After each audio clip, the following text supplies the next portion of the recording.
Nenna Ndomdioto. And I'm Vivian Oguche. Bye for now.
From the views on the street, we go to bed empty hunger, to the blaring horns of a hustling city, the loudest voices of the common man got a medium to be heard. This particular administration, they were coming unprepared. It's not a bad thing to renovate the president's lodge. Through top-notch programming, unbiased reportage of news, sports, business, entertainment, and cultural documentaries, Voice of the People 90.3 FM became a symbol for 21st century media.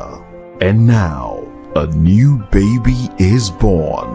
Voice of the People Television, VOP TV, youthful, full of vigor and penchant for excellence in the continent's media space, exposing the wrongs, applauding the rights, dissecting the news without fear or favor, through factual and accurate stories and contents. Corruption kills three things that makes a society.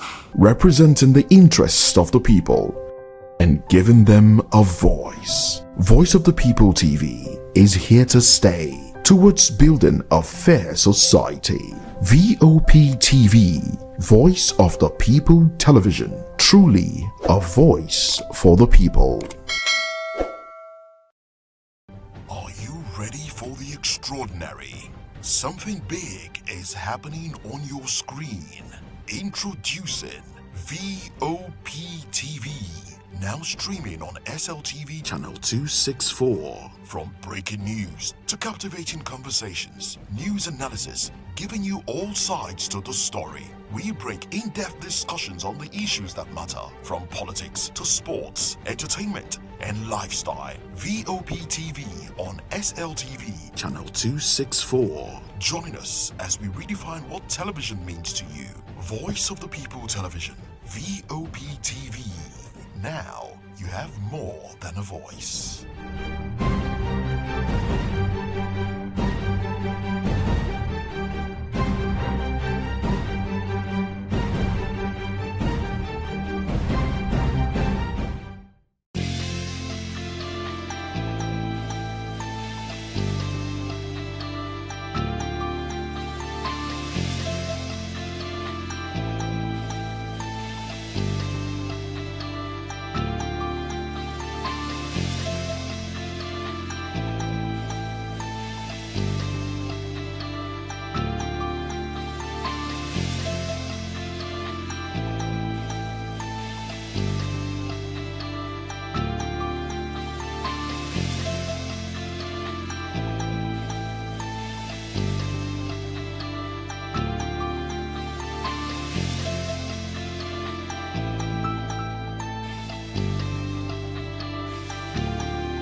To know the happenings in the maritime sector, join us on the program Maritime Frontiers on VOP TV as we discuss key areas in the maritime sector, from aquaculture, maritime transportation, maritime labor regulation, oil and gas exploration, ferry and passenger insurance, marine pollution and prevention, port operations, and lots more. Maritime Frontiers, exploring Nigeria's blue economy.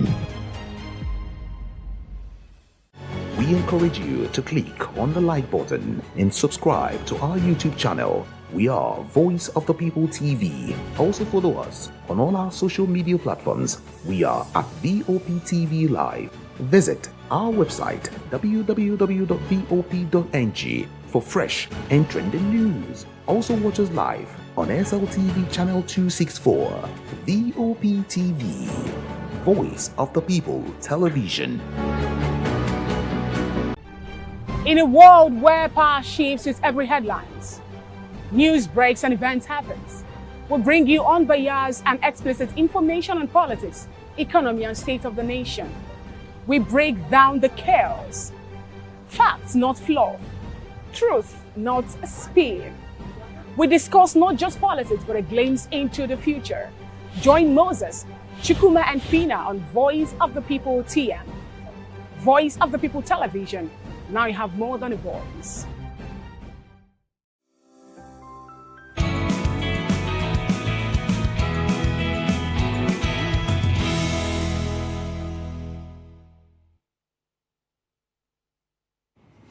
Compliments of the season to you. Welcome to VOP this morning. I am Moses Humphrey. And of course, let's take you through our conversation for today before we get into some of the conversations that Nigerians are having. Trump's government announces visa ban for terrorism financiers, supporters amid Senate confirmation of former CDS Christopher Musa as new Minister of Defense. Senator Abdulaziz Yari claims Nigeria's presidency run from outside. President Tinubu caged in Aso Rock. It's not the first time we are hearing things like this. And also, Auditor General accuses Nigeria's state oil company, NNPCL, of failing to account for £14.3 million spent on London office. Great times we are in Nigeria. Well, join us for these conversations.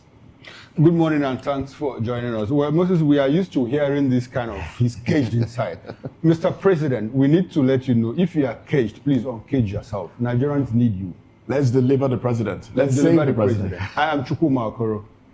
And I'm Fina. Okay, Chuku, how do you intend doing the saving of the number one man in Nigeria? We go to Aso Rock and free him. We have to. That's the way to do it. Yes. Like I said, the ginger from Butterfield. Okay, you can join the conversation, be part of this family by visiting the website www.vop.ng for fresh and trending news. Subscribe to our YouTube channel. On YouTube, we are Voice of the People Television. And across all the distributed platforms, we have VOP TV Live. And other trending stories that we have to chime in on today is the fact that contractors have laid a coffin at the entrance of the Finance Ministry headquarters in Abuja. The contractors under the aegis of All Indigenous Contractors Association of Nigeria started a non-stop protest at the Ministry on Tuesday over debts being owed by the federal government. They accuse the federal government of attempting to push them out of business. And this actually made them to be protesting for some time now. Speaking with journalists, an executive of the association saying they brought the coffin to symbolize how they have been burying their members due to incident relating to the death. Before now, there was one, they had a placard there that something that was on the placard reads, some of us here have died. You know, some of us commit suicide and all that because they weren't able to pay back the debt, the monies they must have borrowed from banks or other, financial agencies for them to carry out the work. But my problem is, I don't understand why you contract someone to do a job for you and the person is done doing the job, and you went ahead to commission this project, and yet you're owing this or the contractors or the person you contracted to do the job for you. Even the Holy Book says every worker deserves a wage, and I don't really think it's a good one. These are indigenous contractors complaining about how they want to push them out of business and all that. So if we cannot patronize our own, or if we cannot utilize what we have, then what then are we going to do? We keep on saying we want to work for indirect investors when the people that we are contracted within our own, our own corridor have been protesting tirelessly for their wages. Pay us the money you're owing us. The other time they were talking about the money ranging into millions or billion at the point. But why are we having all this back and forth? I don't really think it's a good one. It's heartbreaking to see that those that have taken loans to execute projects, most of them government-owned projects, for an extended period of time. It's really disheartening that this is happening. And you know, the more troubling part of it is some of these monies have, you know, they were in the budget. They've basically, you know, been pushed out. Some of the monies have been pushed out, but they haven't gotten to the hands of the contractors, those that executed the project. It's appalling, and I would like. I mean, if I had my way, I would put all of them in a room and just, okay, how much are you owed? Just take and go home. Because I mean, it's not funny that people get to lose their lives. I know an individual who took a loan from a bank and he almost died, not from illness, but from the thought that the bank was going to take everything he owned. In fact, they took almost everything he owned before. Some way, somehow, he was able to offset that loan. So you can imagine when you see people using roads that you borrowed money to fix, and then you're waiting for your balance, and it hasn't been paid. That alone can give one heart attack. You know the painful part more. Then the government officials will now use ×2 of what these contractors are being owed to do the commissioning of the roads, putting the project on the cover page of the National Dailies. You know, more like calling all the media houses to come and see this work were being done by me, and yet the contractors that executed the job are yet to receive their payment. You see, in all of this, I think what pains me most is that we have that picture, you know, the video, the short clip that we saw. I saw a coffin there, you know, white coffin, magnificent, placed in front of the Federal Ministry of Finance Incorporated of the Federal Republic of Nigeria. Because of what? Because contractors are owed. Now, that clip that you saw will go beyond Nigeria. It will go to Europe, it will go to the United States of America. Now, when somebody says Nigeria is a disgraced country, people say, oh, he has insulted Nigeria. Nigeria is a sovereign nation. Is that not disgrace? Is there anything worse than that we have done to ourselves? That we have done, somebody, you sign a contract with somebody. The person delivers on the job. You don't pay the person. Meanwhile, there was a report, an audit conducted by someone who was appointed a new managing director of NDDC at some point. And the forensic report showed that of 80% of the jobs awarded, 95% of them were awarded to members of the National Assembly, talking about senators and members of the House of Representatives. 85% of those jobs had been paid for upfront in full. Now, 95% of those jobs had not even started. What do you call that? Is that not disgrace? See, Moses said that if he had his way, he will assemble all of those people in one room and pay them off. Yes, we have individuals in Nigeria that can do that comfortably and they won't even know. But why should that person do it? Why should Moses do it, even if he has all the money? Government should take responsibility because they are the one that awarded those contracts. But I'm asking, why is it that these people can't go to court? Because if they go to court against the government, the case will be stalled for as long as the government stays on top of those funds. It's quite unfortunate. And honestly, I don't even know what else to say. There is no more disgrace than what we see. A coffin in front of the Federal Ministry of Finance Incorporated of the Federal Republic of Nigeria. The other time, it was policemen carrying placards. With placards. We have veterans in front of the Ministry of Finance, and after that, they go to the Ministry of Defense. Why? Because they are old. And we see our leaders live larger than life. And we keep quiet as a people. We have soldiers making videos online. There was one that made a video that trended yesterday talking about trying to tell new recruits that, look, let me inform you beforehand. This is what we are paid. Entry level, 104,000 naira. And then after 5 years, 112,000 naira. Can you imagine? And then after another 10 years, you now get 124,000. Even the feeding allowance and the fact that they will make it available. Grumbling allowance and the other things. God. I'm like, How will that even encourage anybody? Encourage And then you say, someone to get look, into the soldiers military. are abandoned, and you're saying, why would they do that? That they are not patriotic or what? We are not doing. Oh goodness gracious! I mean, it's quite frustrating. I understand. It's quite frustrating. And see, we need a total overhaul. Yeah. In this country, and that should start from the leadership. That should start from the leadership. We need a total overhaul, because if we keep going like this, unfortunately, we keep getting worse. Instead of making improvements, we are going backwards. One step forward, like 10 steps backwards. It doesn't help us. It doesn't help anybody.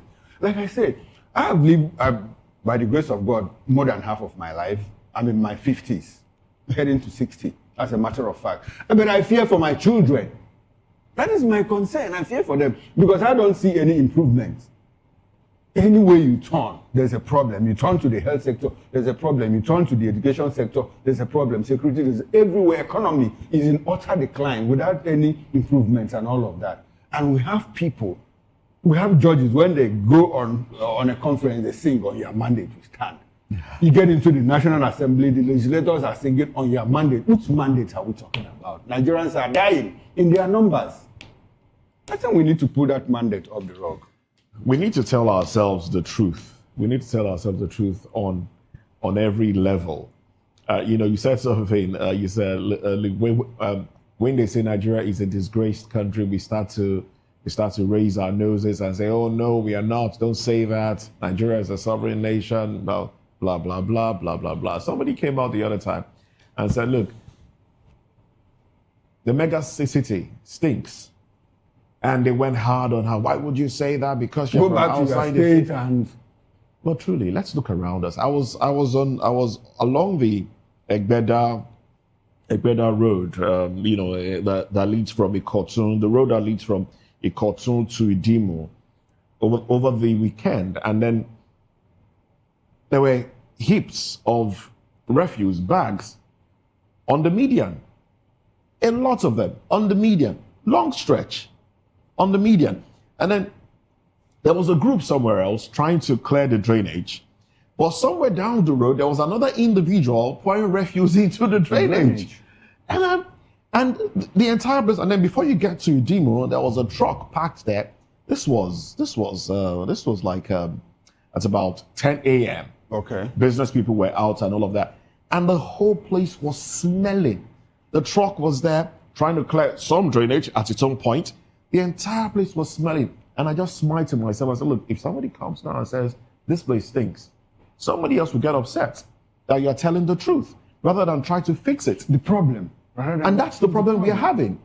People are complaining that they are not being paid. People are complaining that doctors are not being paid. Rather than fix the problem. And the Shehu Musara Yadwa Foundation to commemorate the International Day of People with Disabilities. Shehu Musara Yadwa Foundation to commemorate the International Day of People with Disabilities. Well, the Deputy Speaker, who described the economic exclusion of PWDs as not just a human rights violation, but economic sabotage, noted that Nigeria cannot aspire to grow its GDP or build a resilient economy while shutting out millions of skilled citizens from its workforce.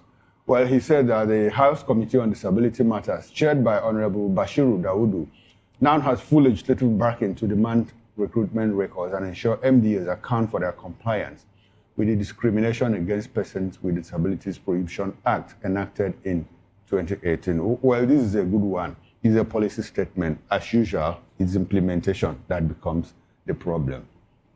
Sometimes I walk around the ministries and I see that in terms of infrastructure, some of the buildings and the staircases have been remodeled to accommodate PWD so that they can have easy access to the buildings and all of that, high rise and whatever. But the question remains, how many PWDs do we have in those ministries? 5%, good case. But like I said, the problem will be implementation. Are we able to see through or push through all of this legislation? The laws are there. Very fantastic laws. Nigerians have the best brains from in any aspect, of our national life. We have very intelligent people that can churn out the best of policies. But our problem has to do with implementations. That is the problem. I hope that we'll be able to push this through. It's one thing to come down on MDAs and the rest of them. I know some MDAs, some have, they employ persons with disabilities. They we have a lot of them in some of these MDAs. But how many of them do we have in the National Assembly? Didn't they contest for electoral posts as well? I know a few of them did. At least I know the one contested under, is it ADA, one of those parties? Well, how many of them? When you look at the National Assembly, how many persons with disabilities do we have right there? Charity, they say, begins from home. So we should start seeing some sort of preference. The same way we are clamoring for reserved seats for the women. We should have some seats for persons with disabilities as well within the National Assembly. Let's start from there. I think they are also including them too. When they talk about reserved seats for women, they have PWDs also make up the list of the people that should have reserved. Is it an act of They're working on it, I guess. They're working on it already, yes, No. to have seats for PWs in the House. Okay, how are we going to do that? That's the next question, because are we going to just allow parties, let them contest in the parties. And okay. Like you said, you saw some people contest, but in this case, it's a matter of choice. Choice, exactly. Who you vote for. But if we make it a law, I have a problem. You know how we harness our ingenuity and in our creativity in the service of madness. Because if you make that law now, you might just come and see somebody who is limping, to contest, and after the limping, the person gets better and all of that, and he's cured. You recall that once there was a presidential election and we saw, He's not a person with disability. No, I'm not just saying the person is disabled, but we have a way of playing tricks on ourselves, and suddenly after the elections, and we don't see the stammering, the stuttering, and all of that. Nigerians, we harness our creativity, ingenuity in the service of madness. So are you sure that we won't get in that direction? I think the first thing the government needs to do... I'm not saying anything. The first thing the government needs to do first is to have a community first. Recognize these people to know their No, they are recognized. No, they are not. They are not recognized the way... They are just recognized on the papers. They are not recognized the way it should be. No, but and when you say... In terms of infrastructure... There are some places even in you this get building, to. if you walk in, you see, there's a slab meant for PWDs. And when I walk around some public places, you can only see that in a place where we have maybe influx of international personnel coming in. Not every other place. And you can also see that just some places in Lagos or other highbrow areas. Now, some people don't really understand that PWDs, they did not create themselves that way. They are special beings, and they should be taken care of in a special way. I could recall when I think a school for the blind here in Lagos was shut down. And the blinds had to take over the airport road to protest. This happened this year. It happens a few months ago to protest that they don't even have access to education to start with. And the little ones that private organizations manage to hold is a bit costly. You understand what I'm saying? And then you ask again, how then, if you say they have a community or they are being recognized, then what again is it that the government is doing or putting in place to make sure that these persons were able to receive basic education? I could recall that one this way is I have someone related to me who also is a person with disability. He wasn't born dumb and deaf, but all the same, something happened and we saw that play out. But for us to get a school for him to get to was a bit difficult. Now, we had to move him, someone have not been separated from the family, we had to move him from where the family resides to another state entirely, because that's the only place we could get a school that he will be enrolled and get the basic education before we start looking at vocation and every other thing he can do. So the government, first of all, not just put it down in the papers and say because you are invited to go talk to them when they are having the annual recognition of people with disability, to promise them and say we're going to make sure we have a policy where we have 5% of the people with disabilities being allowed to get their employment quota. This act have been there since 2018. Why is it that in 2025 is when you're still just giving the reassurance?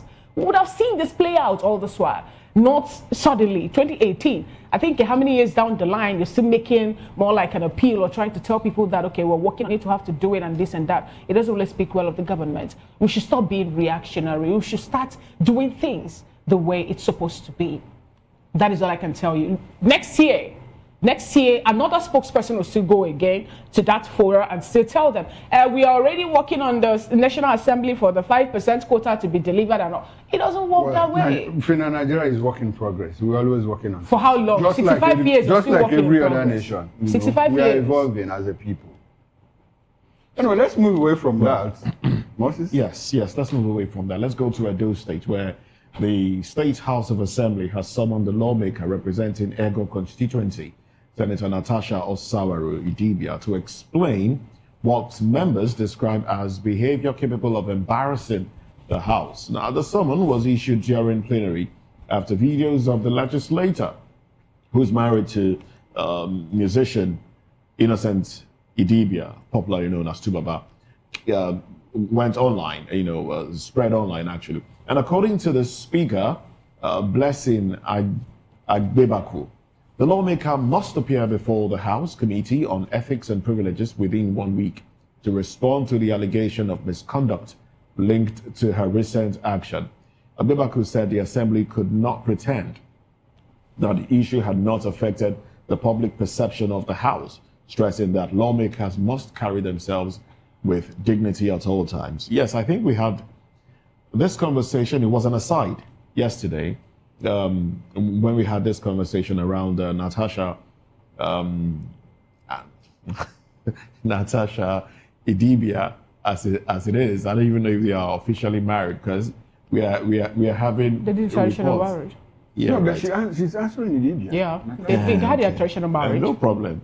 We are having reports that that they are not officially married. Which one is officially? A lot of things. I don't know. Is it a court wedding? It's not up to me to say. No, but they did a traditional wedding. I'm just saying too, Okay. that I hear that they are not officially married. But whatever the case may be, her actions in the UK, the shouting spree that led to the arrest. It's unfortunate. It's unfortunate that the young man, the music legend, Tuaba, was arrested in the UK in handcuffs for engaging in an argument with his wife. And, I said to myself, I mean, even if the fact that she allowed him to be taken away just does it for me. I mean, if I'm to give my opinion on this, which you are giving now, which I'm giving, it wasn't sought for, but it's that does it. I mean, you would arrest your husband for what? You guys had a disagreement, and in fact, the voice that could be heard there was hers in the video. The voice that could be heard was hers, and that. Is that how lawmakers act? A lot of people are saying, look, this points back to the House of Assembly, where she's a representative, and a lot more. She should be called to answer questions. But the young man has come out to say, look, ceasefire, in his own words, ceasefire. Don't go too hard on Natasha. I was hoping he would say, don't go too hard on my wife, but he said, I mean, I'm just being corny. You're just being mischievous. It's a good thing that the Edo House of Assembly, has someone had to come and offer explanations based on her behavior, not based on her relationship with her husband, on her behavior as a legislator. But away from that, I personally, I'm asking. Business. This is family business to start with. No, it's not family business. She's a public figure. Who called Ned Nwoko to the National Assembly to talk about him and his wife and back and forth they've been having? I mean, it was up to the Senate to do that. So why didn't they call him if that is up to the Senate to do it? Edo State, that's what I'm saying. They chose not to. Now, the Edo House of Assembly has acted responsibly, by doing that. Because she put the image of the House as a legislator. She put the image of her, the people that she represents, in bad light. But my take on it is that, I mean, this is a red flag. This is a marriage that is not quite 2 years. It's not 1 year. It's just about 1 year, and we are seeing all this kind of thing. In the UK, that goes to tell you what a lot of our men pass through in places like UK, US, Canada, where it's more like a woman's world, And when they're having problems in Nigeria here, and we didn't see all of that. So imagine if they were living in the UK. This is the kind of person that will send a husband out from the house at night. Yeah. But like I said, my concern is the fact that she acted irresponsibly as a legislator. And I like the fact that Edo House of Assembly has summoned her. If Edo House of Assembly, for me, if Edo House of Assembly has when Elisha Abbo went into a toy store, Yeah. a pawn store, and slapped someone, didn't they call him to the assembly? They did. They set up an ethics, and he was called to answer questions. So it's basically the same thing. Now you see, it is basically the same thing. And I ask again, and I will still repeat my question. Who called Senator Nwoko to order over the family No, because that is what we're looking at here. We're looking at violence that happens between husband and wife. I'm not supporting anything about this. I'm very, very upset to see that among all the issues. Ned and Regina, all the issues there was.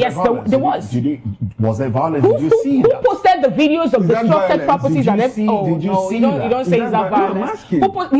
Okay, at what point? It's funny how we wake up and cherry pick what we call violence. No, it's not a matter of cherry picking. Who destroyed properties? Who posted videos of destruction of properties? Who posted videos of someone that was bleeding? Did you hear the man's voice? Did you hear the Who girl's posted a voice? video of someone that was being manhandled, was being beaten? This is an altercation that almost ended in a fistcuff. In this particular case, we saw the video. We saw the video also being made on the. I'm not going to talk about that right now because I believe that National Assembly or Nigerian Assembly or lawmakers in this country will have pressing things bothering us.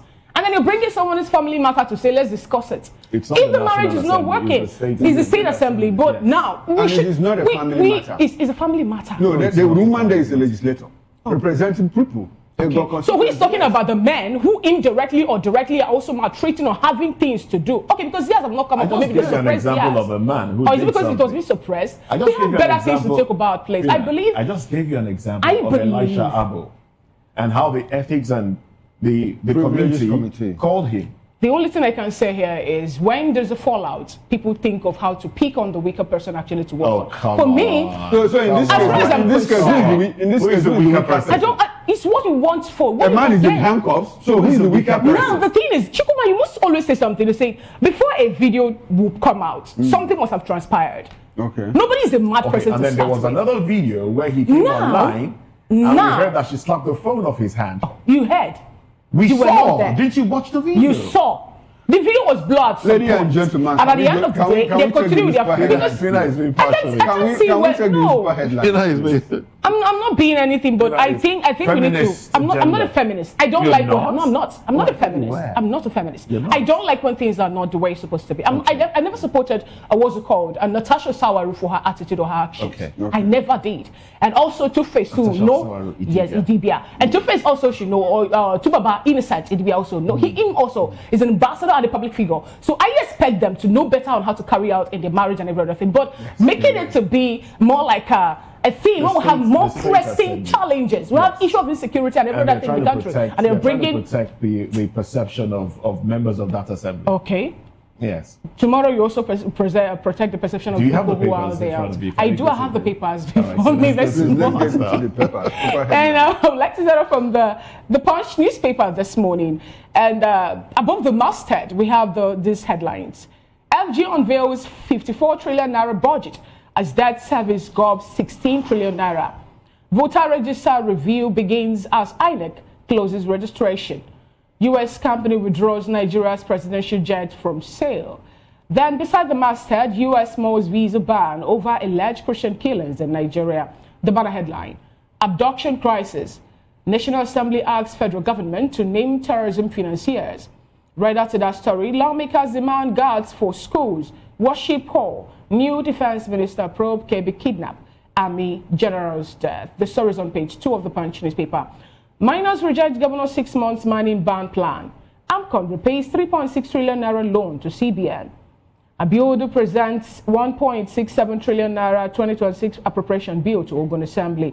The Senate questions ministers on $30 million school safety project. 22 Lagos PSP operators fired for underperformance. And the last but not the least of the headlines on the cover page of the Punch today. CBN ends cash deposit limits for bank customers.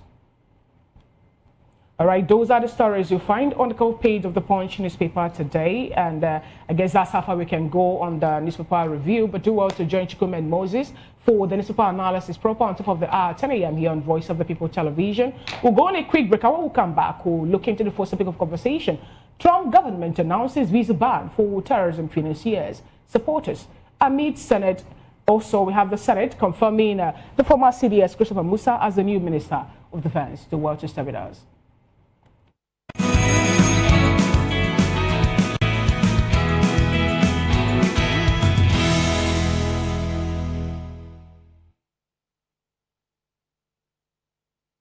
Ready for the extraordinary? Something big is happening on your screen. Introducing VOP TV, now streaming on SLTV channel 264. From breaking news to captivating conversations, news analysis, giving you all sides to the story. We break in-depth discussions on the issues that matter, from politics to sports, entertainment, and lifestyle. VOP TV on SLTV channel 264. Join us as we redefine what television means to you. Voice of the People Television, VOP TV. Now you have more than a voice. 2564 is coming up on Burning 9, right? The 2564 Atlantic Tower. What happens in the hush behind hangar doors? Who signs the papers that gamble with lives? Which truths were grounded before they even ever had wings? If you've ever buckled a seatbelt at 30,000 feet, if you've ever stared out of that tiny window and wondered who's really in control of the skies, it isn't just flight, it's power, it's politics, it's pressure sealed in steel. We're peeling back the clouds from runway risks to sky-high secrets. We're diving deep where most dare not to look. Aviation Scope, every Sunday at 7 p.m. only on Voice of the People TV. We don't just report, we reveal. We don't just ask, we uncover. Because when it comes to the skies, ignorance is turbulence. Aviation Scope, the sky isn't the limit, it's just the beginning.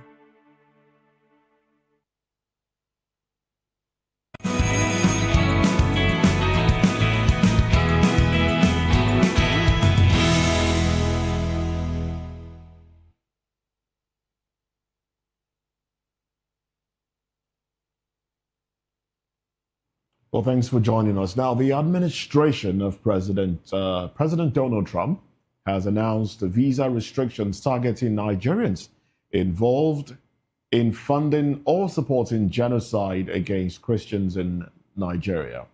United States Secretary of State Marco Rubio made the announcement in a post on his official X account on Wednesday. And according to the post, the visa policy applies to Nigeria, as well as other governments or individuals implicated in the alleged massacre of Nigerian Christians. Now, he wrote, the United States is taking decisive action in response to the atrocities and violence against Christians in Nigeria and around the world. The State Department will restrict U.S. visas for those who knowingly direct, authorize, fund, support, or carry out violations of religious freedom. This visa policy applies to Nigeria and other governments or individuals that persecute people for their religious beliefs. The Nigerian government has, however, denied that any genocide against Nigerian Christians is ongoing.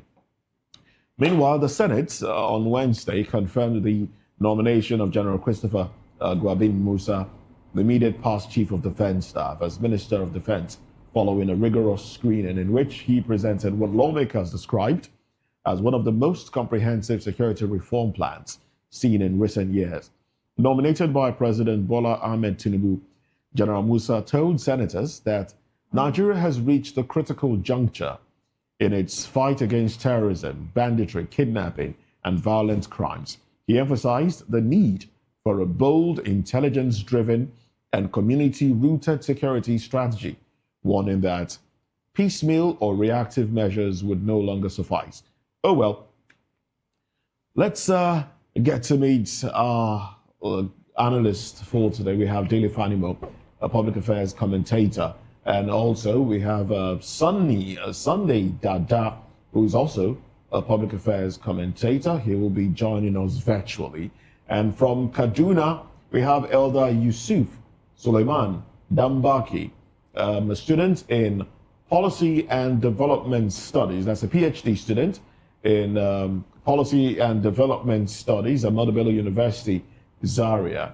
He served as the chairman of the Kaduna State Labour Party Caretaker Committee and is currently the Kaduna State Obedient Movement Coordinator and the PRO of the Middle Belt Forum, Kaduna State. But let's stay with, well, I understand that he'll join the conversation in a bit. Well, let's stay with Sunny Dada and Dele Fanimo as we get into this conversation. Now, does it seem like the United States government is, yes, I'm starting off with you, Mr.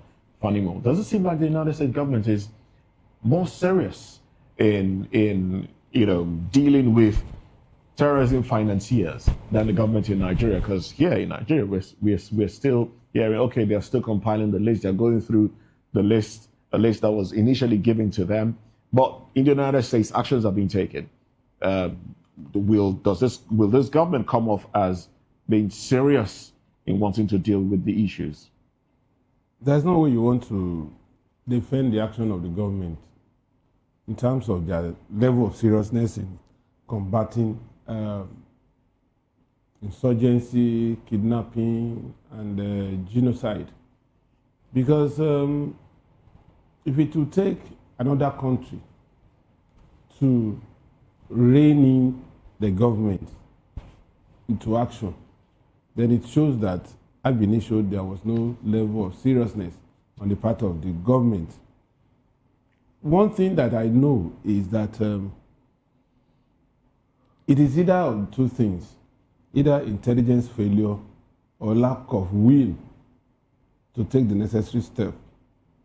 Because if you are at the heart of where things are happening and you cannot take decisive action, and you now have to wait for somebody somewhere that is maybe over 2,000, 3,000, 4,000 kilometers away from you to come and organize your own for you, it shows failure on the part of such person.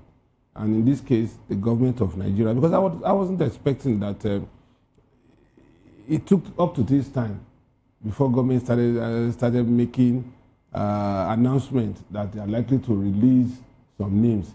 Even after more than 2 or 3 years, when Buhari was still in government, UAE said they had a list of over 400 financiers, supporters, and arms dealers that are helping these insurgents. And government, I'm sure the UAE would have passed such lists to the federal government. But Buhari didn't do anything till he died. And government is about continuity.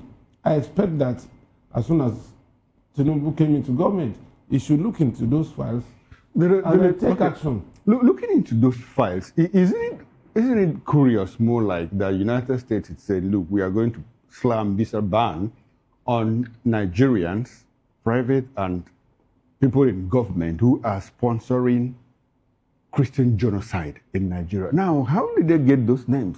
How come? That's why I said here, there is either of two things. Okay. Either there is intelligence failure or the will to act on intelligence failure that is there. But since I am not in government, I cannot say for sure. Does it look like we have people in Nigeria here who have compiled a name and given to the United States of America? These are people, who are sponsoring or killing Nigerians and Christians and all of that. Does it look like that? Because I'm just wondering, how will the United States stay in the U.S. The CIA will not, on its own, stay back in America and begin to hazard guesses as to who and who are involved in all this.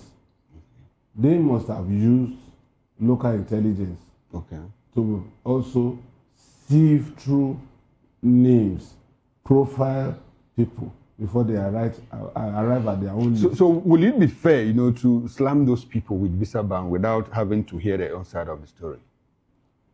One thing I know is, for instance, it is very possible that American government would have gotten hold of that 413 names and would have profiled those names and investigate some of them. You see, it is here in Nigeria that we arrest before we investigate. Over there, the moment the police comes to your house and says you are under arrest, be sure that he has concluded your file.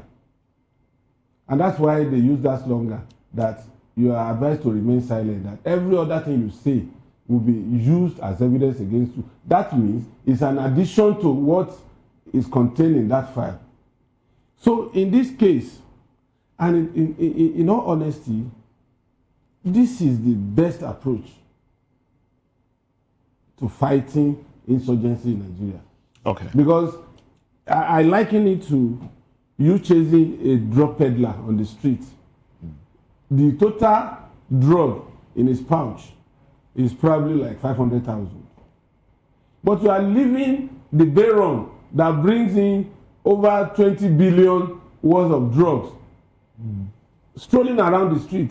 The moment you kill that person, another person takes over because there are willing tools in the hands of this baron. So if we can cut off these financiers, honestly, these people will be stranded. Okay. I was watching one video yesterday night of a corporal in the army that was dismissed and was incarcerated.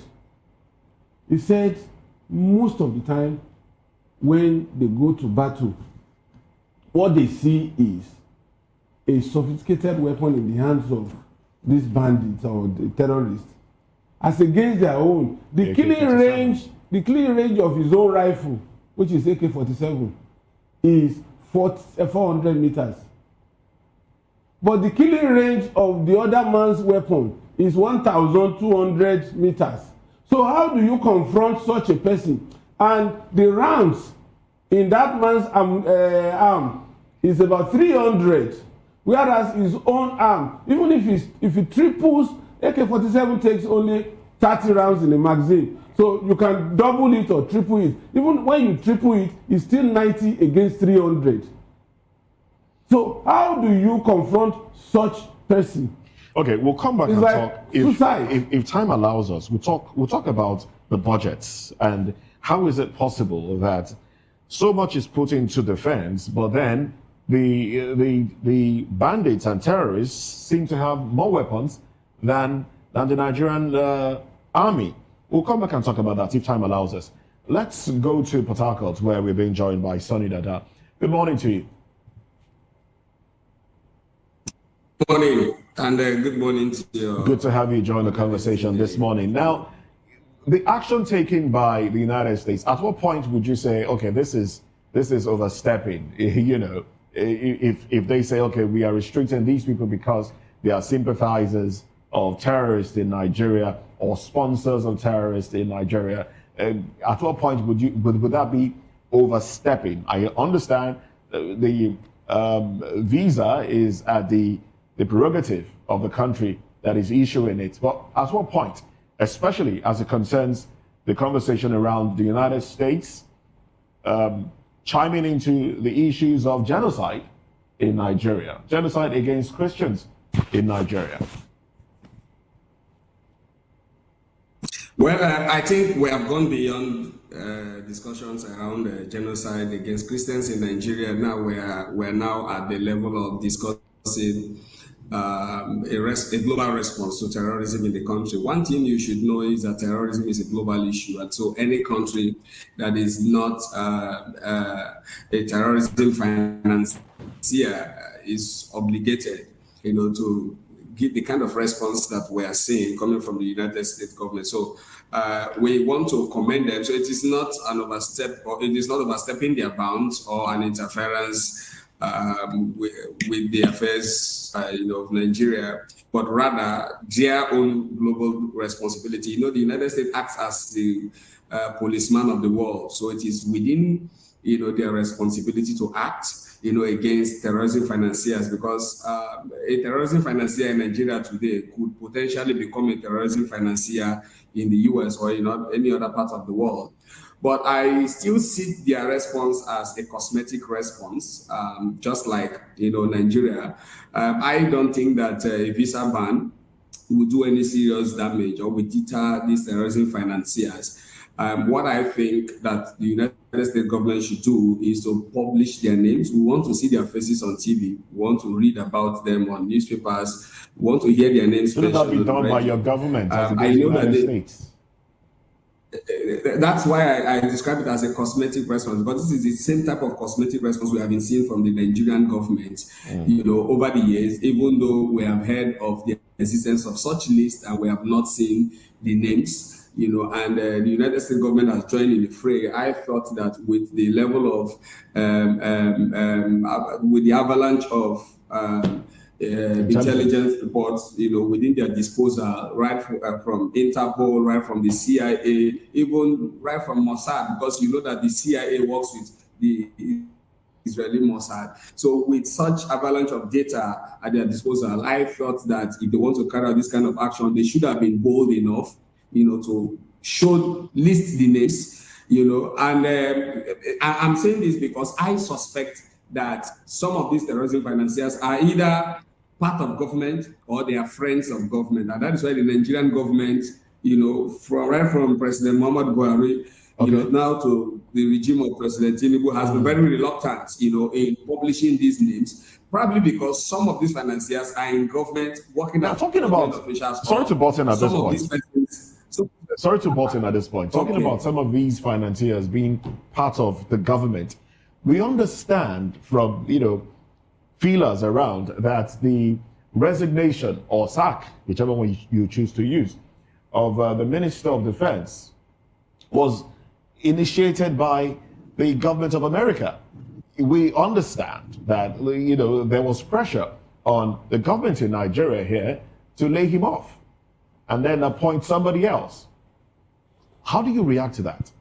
Well, that is also possible because there has been a lot of pressure beyond the pressure, to sack Minister Badaru, as we have seen. There are other underlying dynamics that are played that we have not seen, but however, the indicators on ground show that the Nigerian government is under immense pressure, not just from the United States government alone, but from Western governments generally, because any issue that has to do with terrorism is a serious issue, to the global community. So, and that is why you are seeing this flurry of actions, right from the executive to the National Assembly to the judiciary, everybody running amok, running amok as if this is a new issue. But these are cases that they have been sleeping with, and nobody gave any hint, and all of a sudden everybody's running up and down. So, and that is why I strongly suspect, like I was saying earlier, that either some of these persons accused are people who are funding the political parties, who are funding elections of governors, presidents, and senators, or people who are active players within the government. And some of them could be in the private sector, holding the Nigerian economy. And so the fear is if you move against them, many things could go wrong. And that is why the Nigerian government has been very, very reluctant. But we have seen that Donald Trump is not joking. He has started to go a step further by, placing a visa ban. But I also asked, what is the essence of a visa ban if a terrorism financier is not interested in visiting the United States of America? Thank you so much, Sonny Dada, for your submission. Okay, let's take this conversation to Elder Yusuf Solomon Dambaki. Good morning, Elder Yusuf. Good to have you join today's conversation.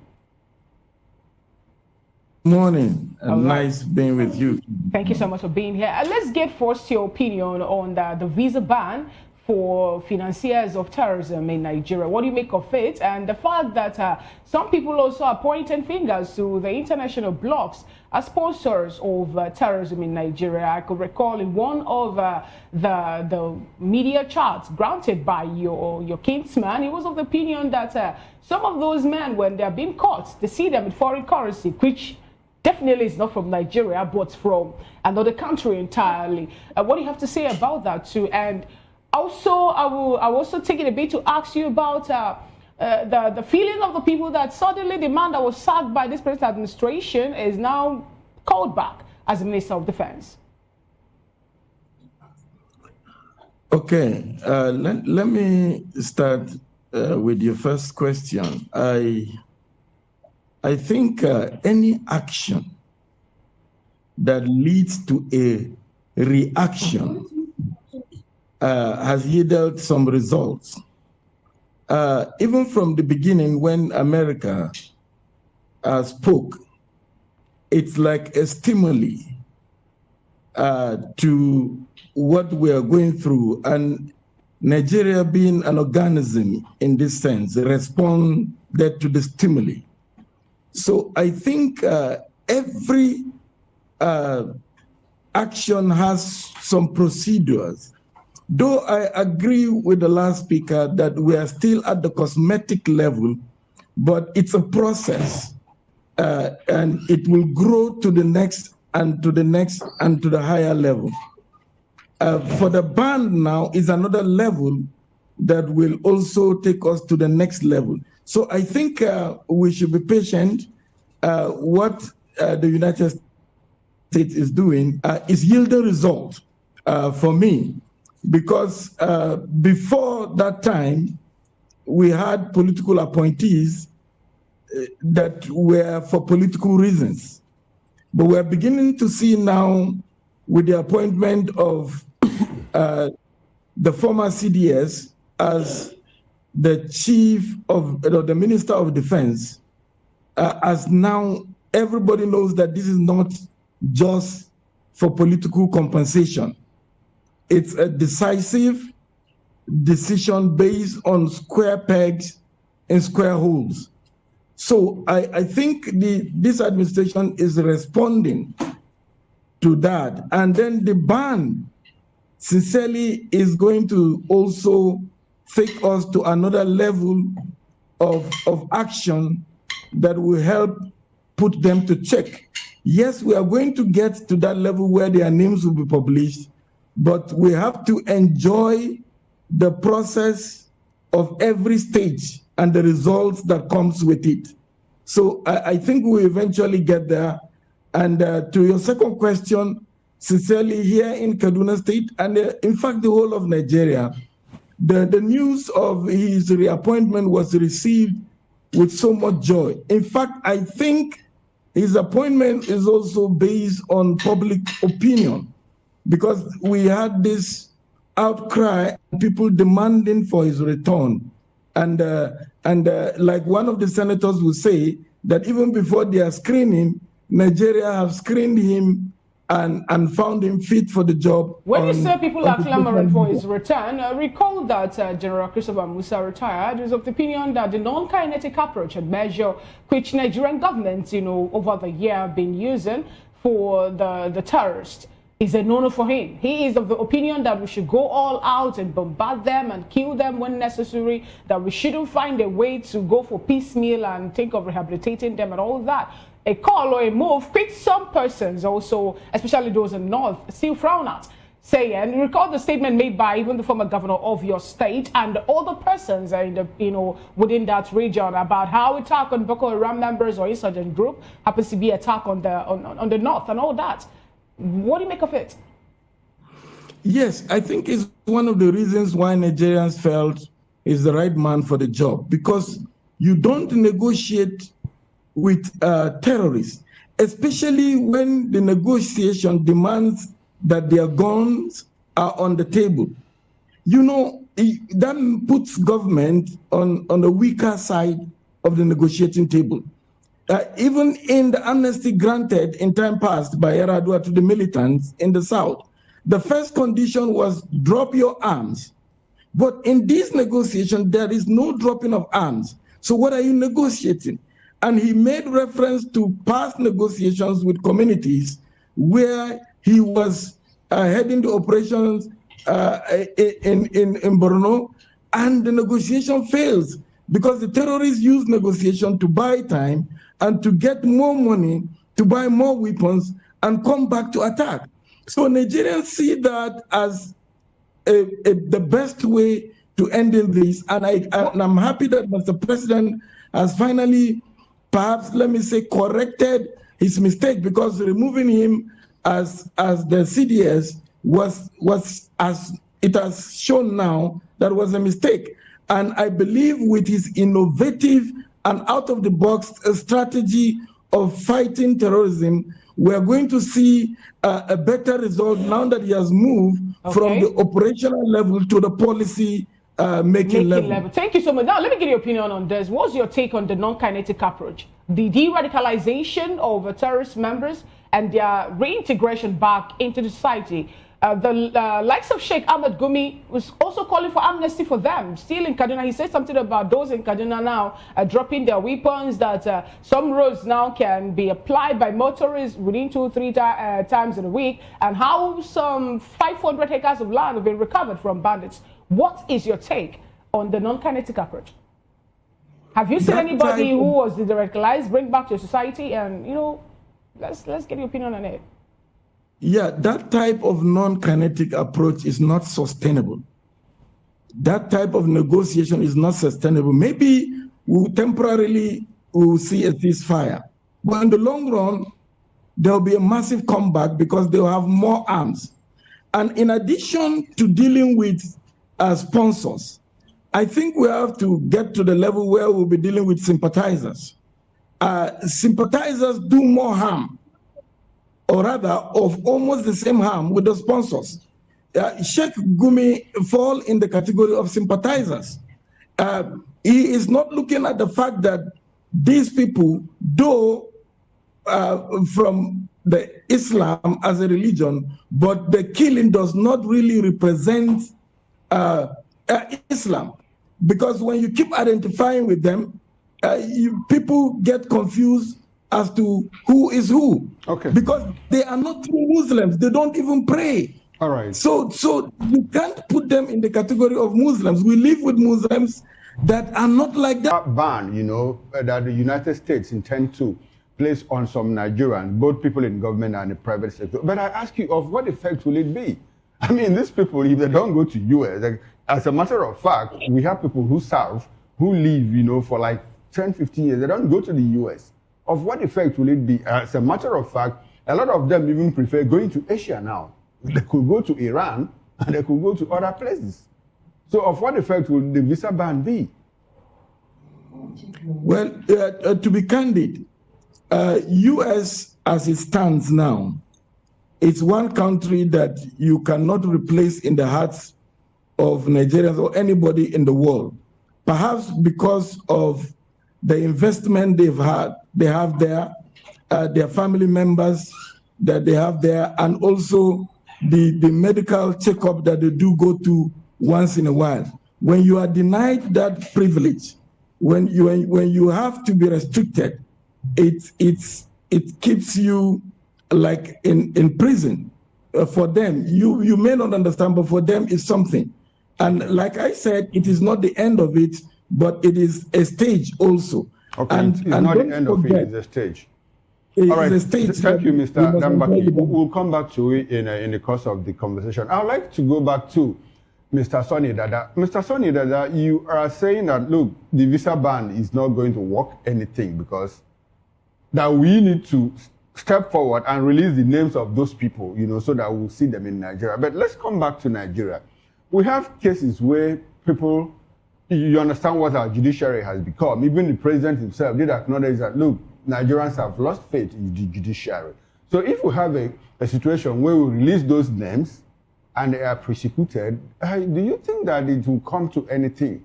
I mean, we see cases tried for 10, 15, 12, 15 years in Nigeria and nothing happens. The people walk free. So what next steps should we take? Apart from releasing the names, since we cannot prosecute them conclusively, what next steps should we take to ensure that, look, we cut off that supply? No. They can be prosecuted. And one thing I want you to know is that the judiciary is under trial as we speak right now. The judiciary is in public courts. The judiciary is also under an international undergoing an international trial because the world has come to see the Nigerian judiciary for what it is.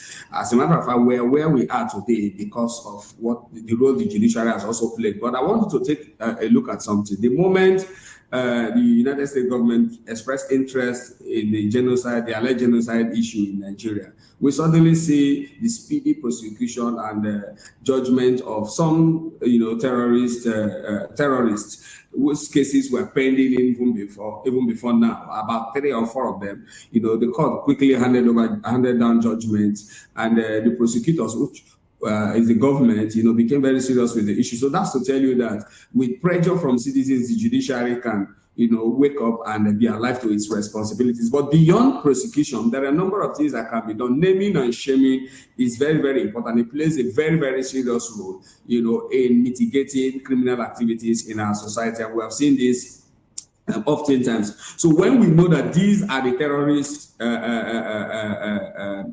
sympathizers, or these are the financiers of terrorism, number one, it gets to their children, their classmates, use it against them in school. It gets to their wives. It gets to all their family members, So that is an added pressure on them. And a lot of these persons doesn't want this kind of public shame or public disgrace, and because we have known them for what they are, everybody, they thought there will be a national touchlight on them. So it goes a long way. Okay, it goes a long way. All right. Before we come back, it goes a very long way. Mr. Dada, I'd like to ask you, we had a debate on Christian genocide where you appeared on this station a few weeks ago. And at that point, you were of the opinion that, look, there was nothing like Christian genocide. But you seem to agree with the United States now that there is Christian genocide. What changed? No, I did not agree, and that is why, if you listen to me, I use the word allegedly, allegedly, because I'm still waiting for the facts and the data. I know, by working in some of these communities in the north, I know that there has been, and if you recall in that conversation, some of us who said there is no genocide, however, agreed to the fact that there has been massacre, there has been, structural, policies against targeting Christians in the north. But however, we looked at the core definitions for genocide. And because of that, I strongly disagree that there is actually the Christian genocide in Nigeria. And even till now, I'm still looking for that data. We shouldn't speak based on emotions, but I like us to speak based on available data. So what is that data that is available, that is our disposal, that shows a systematic, cleansing? Because when you talk about genocide, it means that you are systematically targeting and carrying out ethnic cleansing or carrying out cleansing against certain. Mr. Dada, are you very familiar? Are you very familiar with the kid adoption and the killing of a certain venerable Archie? Are you aware of the abduction of a certain pastor and his wife? Are you aware of the adoption of 38 people from an apostolic, Christ Apostolic Church somewhere in Kwara State? Should I go on and on? Are you aware of those incidents? Yes, I'm aware, and we can go on. Okay, doesn't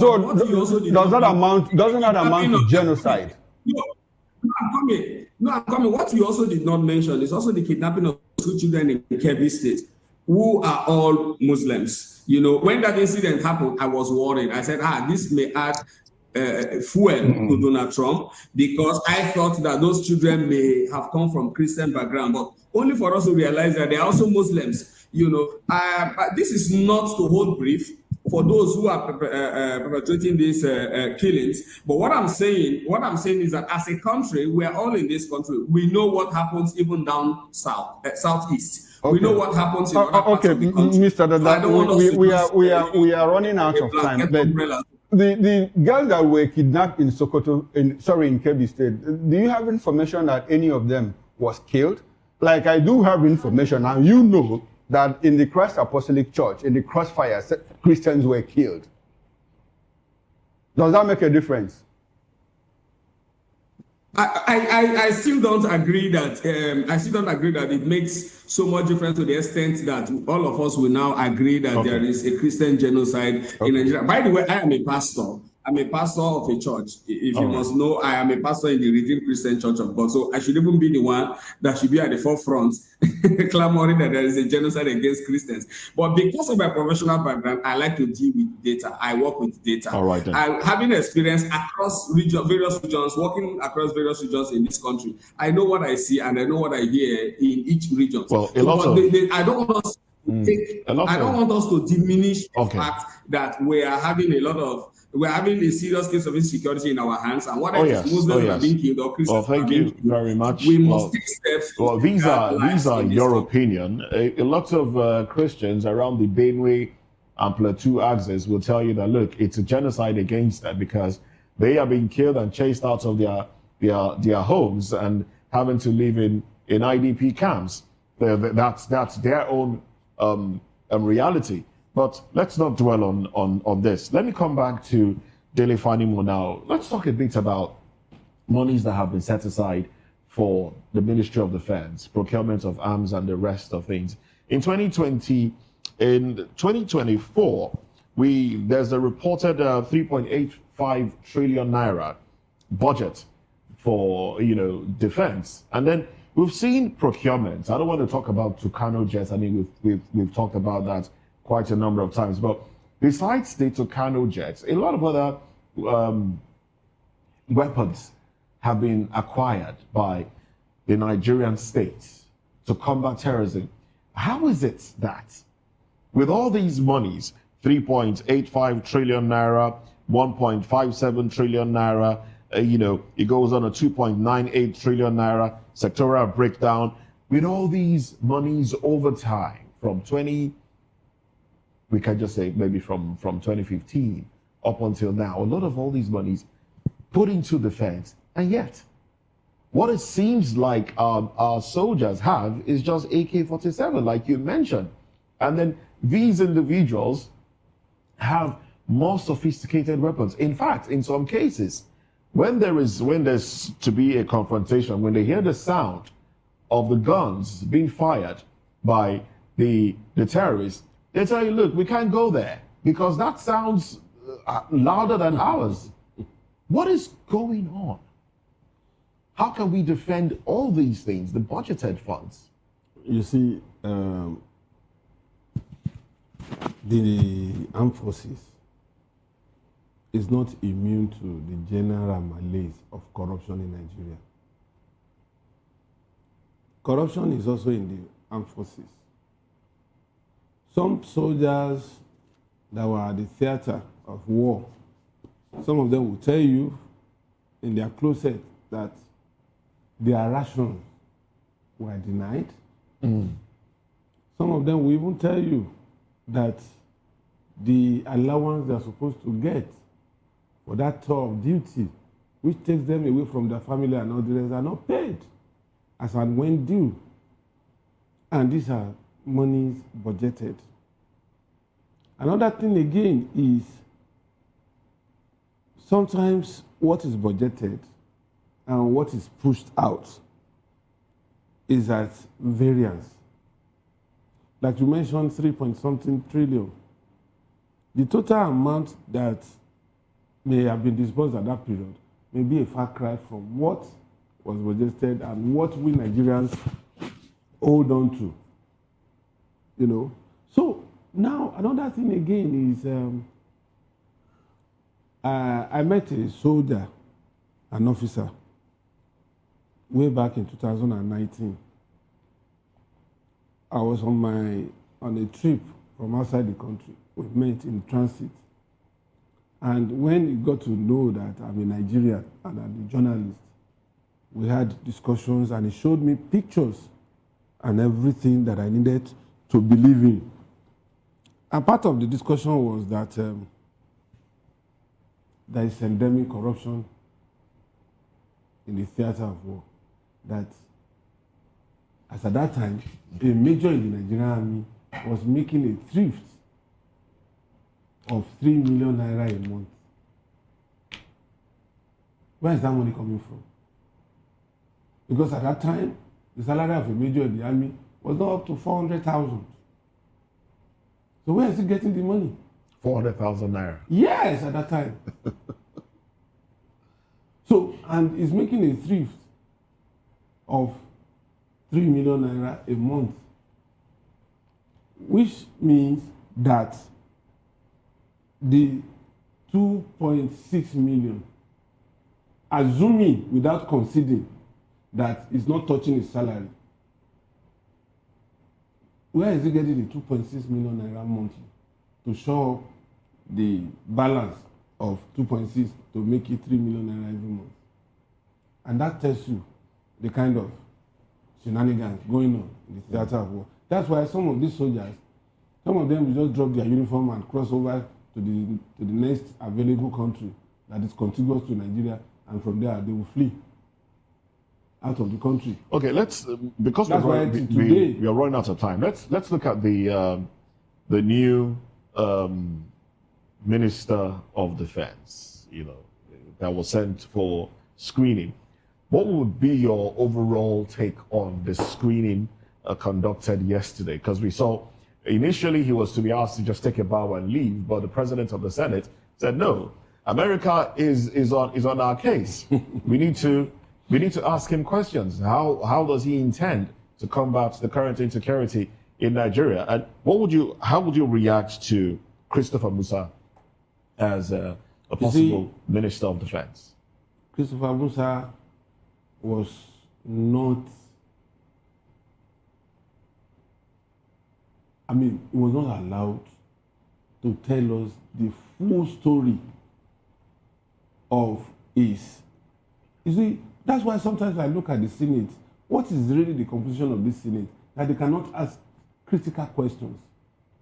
Somebody who was like a coordinating boss of the service chiefs, as CDS, Chief of Defense Staff, is superintends over the Chief of Army Staff, Chief of Naval Staff, and Chief of Air Staff. And we couldn't ask him critical questions as at the time he was CDS, what did he do differently from his predecessors, the Rabos of this world? And he's coming back as Minister of Defense, a notch higher. Now he's holding political reign, along with his experience as a soldier.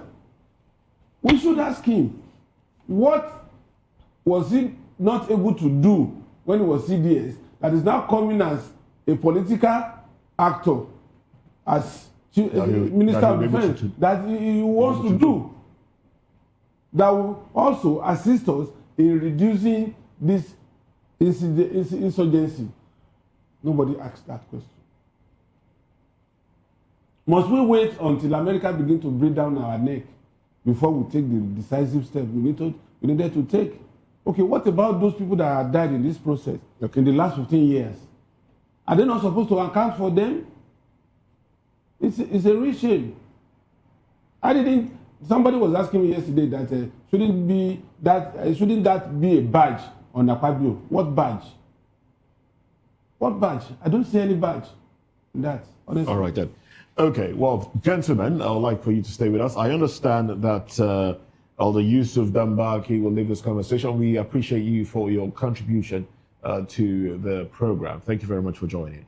And we'd like Delifani Mo and Sani Dada to stay with us as we get into another conversation. Senator Abdulaziz Yari has alleged that the presidency is being run from outside and that President Tinubu is caged, and I say that again, caged in Aso Rock. Well, let's x-ray this statement when we come back.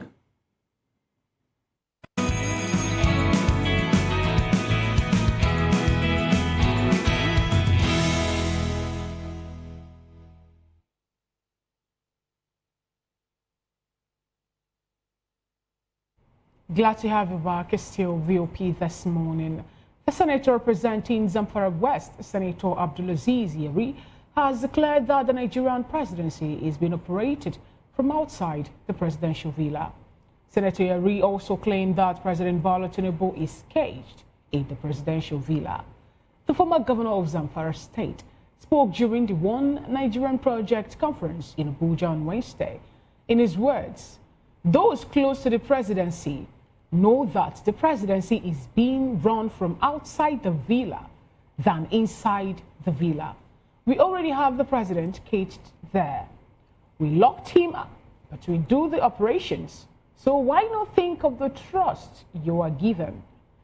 In July 2024, recall that Senate Chief Whip Alin Dume alleged that President Bola Tinubu is held captive by forces in the presidential villa who have been feeding him with lies and shielding him from selfless Nigerians who can tell him the truth. He was reacting to a resolution of the Senate which advised the federal government to address the hunger in the land or face the wrath of the people. Also, a month ago, Senator Alin Dume still alleged that some officials within the presidential villa were demanding bribes from individuals, including senior government functionaries, seeking access to President Bola Tinubu. The Senate Chief Whip revealed that his attempt to reach the president through official means had repeatedly been frustrated by bureaucratic bottlenecks and aides who deliberately blocked communication due to personal gains. We still have Mr. Dele Fanimo, a political analyst and veteran reporter, and also Mr. Sonny Dada, public affairs analyst and chairman, Civil Liberties Organization, River State. And we've been joined in Abuja by Philemon Ajekukuko, a development economist, author, media, and energy consultant. Good morning, Mr. Philemon. Good morning, madam. How are you doing today? Well, good. Good to have you join today's conversation.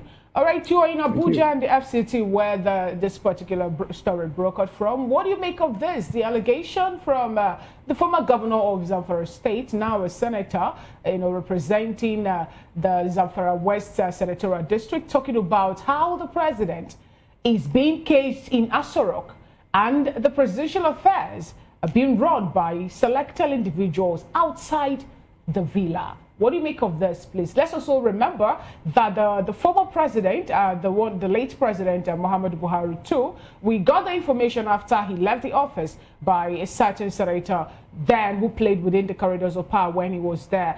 Also told Nigerians that Buhari was shielded, that he doesn't know what is playing out in Nigeria. Please, what do you make of this, and how possible could it be that the number one man in Nigeria is not aware of the happenings or the way Nigeria is being ruled or governed? I think you just stole part of my line. The former president, we had the same story, not just that kind of story. It was even a bit worse than that, because we had a situation where certain story was going all over the place, that it was not the former president that was actually in the villa, that it was a clone. And I don't know how any grown up, any adult believe that somebody can be cloned and the person is like a replica. I never believe the story. Let's face it. Every organization, every society, every environment has what we call gatekeepers. The gatekeepers are the people who are the in-between, that is between the people and the principalities that are. And what is their function? Their function is to make money from the process. So whether it's Yaradua, whether it's Obasanjo, whether it's Muhammad Buhari, whether it's the current president, it's the same thing. It is people who are not part of the circus that are complaining. Those that are part of the circus are having a good time. And when another president comes in, we start all over again. But let me address a very critical point that bothers me. When they say somebody is caged and he does not know what is happening in the society, what does that really mean? We have a man who has been out there all his life. He knows what's going on in Nigeria. He has been in the trenches. At a point, he was, don't forget, he was in opposition, criticizing government. So suddenly, within 2 years, that he finds himself in the villa, and he doesn't know what is going on in Nigeria anymore. Where do we have all these very, very funny ideas? If the president wants to know what's going on in Nigeria, all he needs to do is put on his television. All he needs to do is read the newspaper. So I don't believe, and I have never ever believed, that there's anybody in the villa who does not know what is going on in society. Okay, thank you. The president does whatever he wants to do. People in government do whatever pleases them. That is not to say they don't know what is going on in society. So that is just a story that is made up by politicians who are out of Mr. Jekuko, when you say the story is made up, you recall that recently the presidency pushed out a list of those who were granted prerogative of clemency by the president. And at that point, Nigerians said, oh, no, we don't like this person's name. This person's name is not supposed to be there.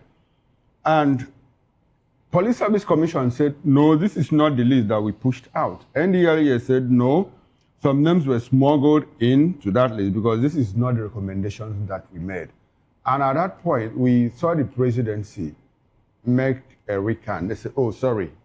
And they came up with a fresh list.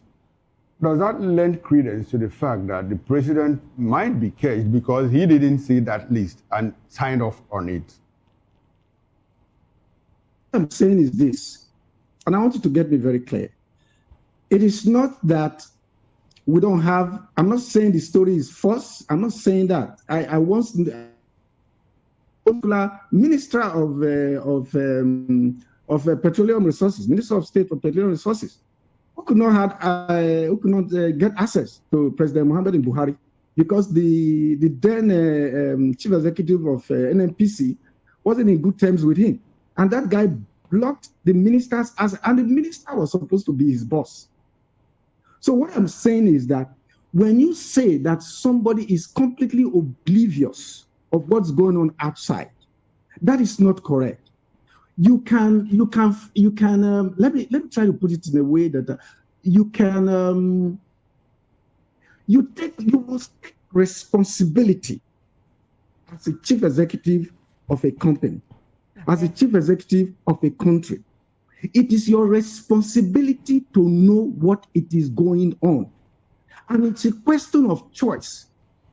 So what is happening is a matter of choice. It is not a question of, oh, once you get in there, somebody brings a key, locks you in a room like you are being kidnapped, and so you can't have access to anything. No, that's not correct. Thank you so much, Mr. Philemon. But for instance, is fed. The president of this country is fed with intelligence report every day. In the words of the Senate Chief Whip, Alain Dume, he said that he's been blocked from getting the truth and reality of what is happening in Nigeria. And some persons who block these people who have good intentions to tell the president the truth are feeding him with so much lies and any other thing, which most times or sometimes, like my colleague in the studio pointed out, we've seen played out. But let's take the conversation to Mr. Sonny Dada. Let's get your opinion on this, please. What do you make of this, will I say allegation or revelation made by two senators now? We're having Ali Ndume and Senator Yeri talking about how the president is being shielded from the reality of events playing out in Nigeria by some persons who think that they know better. And also, what do you make of the fact that people need to pay bribe, more like cash me to exchange hands before well-meaning Nigerians can see the president, even the senior functionaries here, or senior government functionaries in Nigeria? Well, I'm surprised that we're even giving attention to such statements. That's because it is not new within our political space. These are, even at state level, we hear these things, and sometimes we also see, but that does not necessarily mean that the president or the governor is aware that his handlers or his officials, are collecting bribe from certain persons, But what I want us to rather look at, focus on, is the outcomes of governance. Whether the president is caged or whether he's seen people or not, what are the outcomes from the governance he has offered to Nigeria? Now, we should understand that in democracy, the governor has network of advisors, cabinet members, certain individuals that he usually surround himself with, which has been described as gatekeepers. And most times he will rely on advice from these persons, and these people also serve as, very important, buffers to ensure that, every Tom, Dick, and Harry doesn't just come into Aso Rock for every flimsy excuse and demand that you want to see the president. The president is a president for over 200 million Nigerians, and you must not, at every slightest excuse, carry your file and run to the Aso Rock that you want to go and see him, and all of that. And again, we must also separate talks like this, statements like this, from political rhetoric. Sometimes statements like this are usually informed by party tensions, maybe certain person falling out with the presidency and all of that, and you begin to hear all manner of statements like that. And that is why I would rather focus on the outcomes of governance. That is how I will be able to measure or gauge to know whether the president has been caged or not. Before now, when Ndume made this statement last year, I gave it a serious attention. I was worried because then there was so much lull in governance. Things were neither here nor there. But right now we are seeing steam in governance. Suddenly we are seeing the presidency biting, reacting to insecurity. We are seeing food prices dropping and many other things, even though there is still so much to be done. So with these things, it is difficult to believe what Senator Yari has said. Or maybe one or two persons may have, demanded for one or two things from him, but that does not mean that they should now use that as a blanket, statement over the presidency. And again, we should also understand that for you to see the president, you have to go through the chief of staff. And so if you don't get that clearance, most times it is difficult to see the president, no matter how connected you are. So I don't know the channels, that Senator Yari tried to, use to see the president, or Senator Ndume. Okay. As a matter of fact, if you listen to that statement, Yari himself said he was with the president the previous night. If you read that statement, he said he was with the president the previous night, and he told the president that if he had time, he should watch what they were going to do the following day. So how did he get to the president? I think the president is caged, and if there are so much buffer zones around the president to the extent that it is difficult for him. Some will also ask, where was the meeting? Some people will also still ask you, where was the meeting and all that. But now let's bring the conversation to the studio where we'll have Mr. Dele Fanibo. Mr. Dele Fanibo, we're looking at informations being made by two senators. Ali Ndume is not a one-time person in the Senate House. He's been there for some time now. And then he's coming up with this allegation that people are collecting bribe before we can see, or they can see, the president, or even top senior functionaries of the government can have access to the president. What do you have to say about that? And what does this really portend for Nigerian government? Well, collecting money to see the president is not a new thing. Is that morally justified? I said it's not a new thing. You have not allowed me to land on my thoughts. Because it's more like there was a particular president in this country that, if you are seeing him for business, is the first lady that will collect $50,000. The president himself. The first lady to the president will be the one to collect the money in this country. Alleged or confirmed? Allegedly. Okay. Because I didn't pass the money to her. But that was strong from my own assessment, and the person, I have that feeling that he may not be lying. Because I got this information from more than two people, influential people. So to say that some of these, even at state level, there are some people that will tell you that all they do is to facilitate your meeting with the governor, and it's for a fee. I have seen it happen, and I've been part of it. In fact, some governors will feign ignorance, but they also encourage it tacitly. So that is for the settlement thing, but that does not mean that it's right. It's not right. But when somebody places very difficult obstacles before you, and you know that your destiny lies in seeing this particular person, you find a way of reaching that person. And whatever means that you think will soften the ground and open the door for you, you may want to be tempted to do it. That's why these people, they deliberately create that wall. And that leads to this question of somebody being caged. The governor or the president is not somebody that will be in the open, that you can just walk into. his office. Unlike in Ghana, if you knock on the door of a minister, the person that answers you is the minister himself. That's how open. Sorry, I'd like for you to take that again. Which Ghana? The Ghana? This Ghana, yes. Our I own experienced Ghana. it, our own Ghana, yes. There was a time I went for a conference in Ghana. And because of my experience in Nigeria, I was waiting for the minister to come. It was to deliver the opening address. I was waiting for the minister to come. And you know the razzmatazz of a minister coming to a venue here in Nigeria. But lo and behold, after 30 minutes, I just went in to pick something and the minister was rounding off his speech. How he came in, I didn't know. So apparently, he just walked in as a normal person. No welcome, sir, no drumming, nothing. And he came out. My friend, a colleague of mine in another media organization, we wanted to interview him the following day. When we got to his office, the man said, that's his office. We knocked, and he said, yes, come in. And lo and behold, it was the minister. So this is first-hand experience. But here in Nigeria, is it the kind of protocol, big man's syndrome? Yes, the kind of protocol weaved around you will be so massive.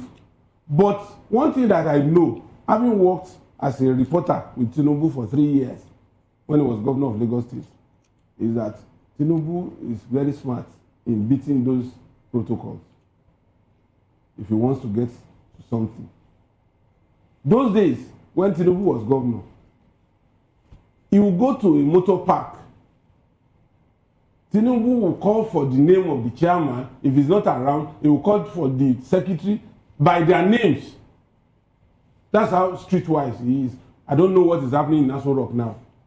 So, for me, I don't want to believe that a person of Tinubu's stature can be caged. He knows his way around, and he knows when he wants to get information. And Tinubu has people around that he can call.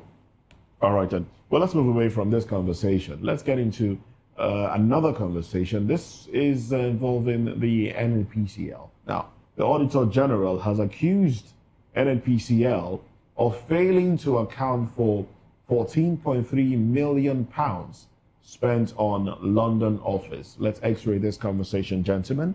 Stay with us.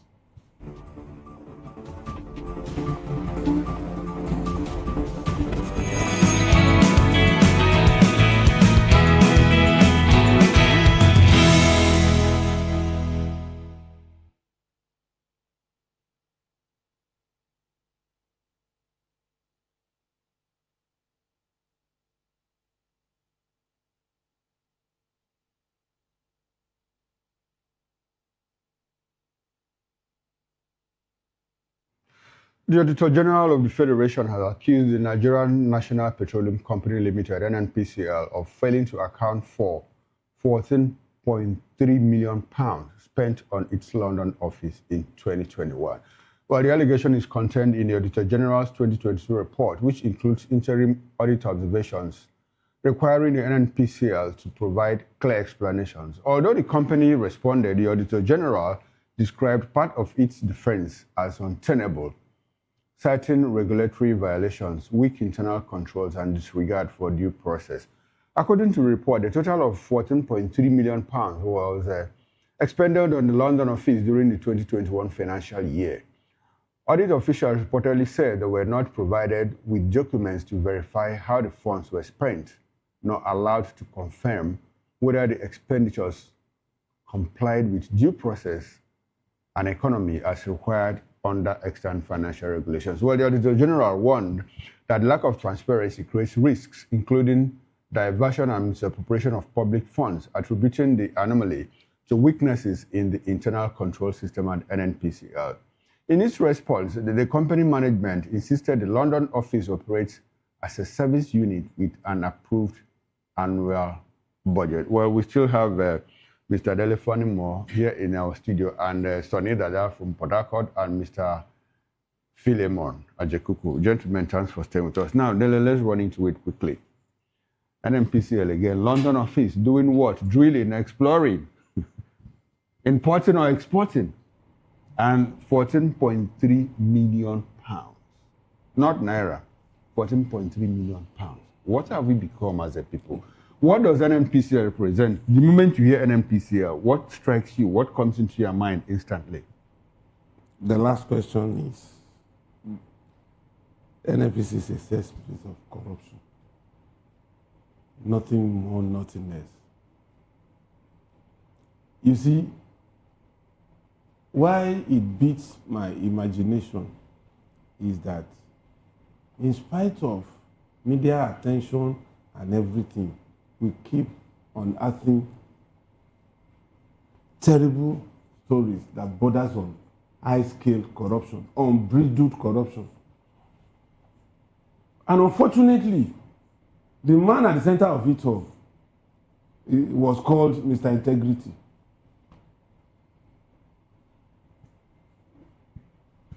He is culpable in this in three ways. He had experience of manning the petroleum ministry.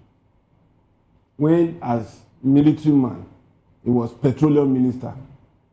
Under his watch, 2.8 billion that Fela sang about got missing. Till his death, nobody was able to unravel that money where it was kept. And 2.6 billion naira at that time, when exchange rate was like 70 kobo to a dollar. Now look at the exchange rate today. So that man, under his watch, 2.8 billion was missing times 1,500 naira of today. 2, as head of state, he superintended over Nigeria, and there was no let in corruption in NNPC. 3, he came as civilian president and held on to the position of petroleum minister for 8 years, Mr. Integrity. And we are hearing all this, but unfortunately, the man is dead. No, the man is dead, but we understand that he wasn't I'm coming corrupt. to that. Yeah, he wasn't corrupt. Does that speak to the fact that he might have been caged and he didn't know what was going on in How could he have been Spartan with all this? Even if he's not paying much attention to NNPC, why did he stop audit for 8 years? 90, Nigeria Extractive Industry Transparency Initiative, the Nigerian arm of Extractive Industry Transparency Initiative International, was on Buhari's neck that we need to do forensic audit of NNPC. For 8 years, he looked the other way. So that is enough complicity. And look at the humongous money that is missing. You spent 14.9 million pounds. At today, a pound sterling is about 1,700 naira.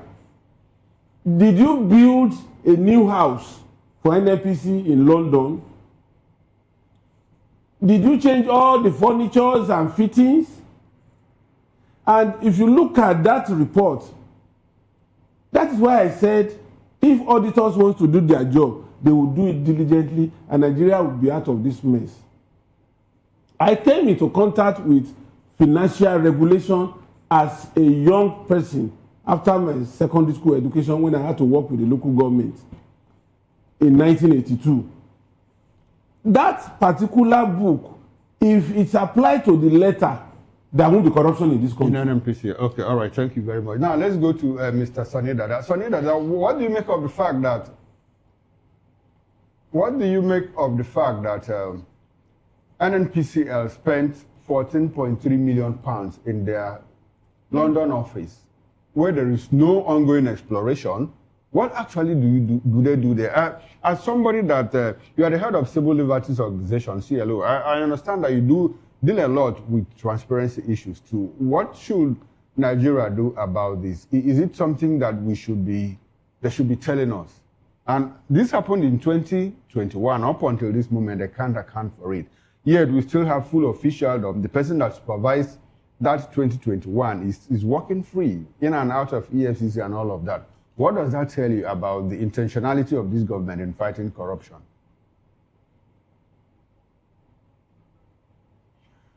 Okay, all right. I understand that we've lost connection with Mr. Sonida. Let's come to you, Mr. Ajekuko Philemon. Can you hear me, sir? Yes. Okay. I can hear you, sir. Okay, beautiful. Did you get my question, or shall I come again? I got the question. Beautiful. Can we hear you, sir? Let me start by saying that in the Bible, there's what we call the deep things of Satan. Talking about NNPC is talking about the deep things of Satan. That corporation is a parallel government. It's a government unto itself. And it has been so since its inception. And no government, none, not one, has been able to tame NNPC. And the reason is simple. NNPC is a buffet. Everybody goes there to grab what he wants. So everybody partakes. So everybody is a beneficiary. No motivation whatsoever to tame NNPC. Do you remember that a few months ago, I think it was Cable that broke the news that Ujulari was gone. Do you remember that?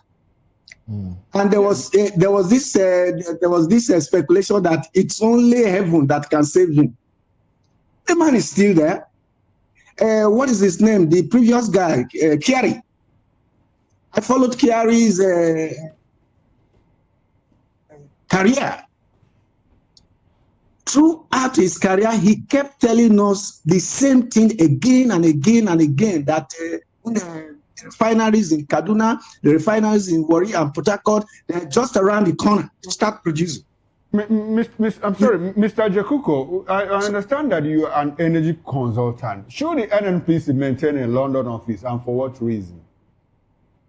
A big corporation like that will maintain offices in certain strategic locations. That is not a problem. Okay. The problem is, how do you spend that kind of money in that office? What is the purpose? Can we see the books? If the Auditor General, who is the field marshal of scrutinizing all our financial books, all our financial papers, whether at the federal government level or MDAs or any agency at all under government, they are the ones that will tell you how money has been spent, what the problem is. And they have repeatedly said that something is wrong with NNPC. Okay, I'm the sorry. Senate has repeatedly said that something is wrong with NNPC. So I'm sorry to butt in. Are you aware? Please help educate us.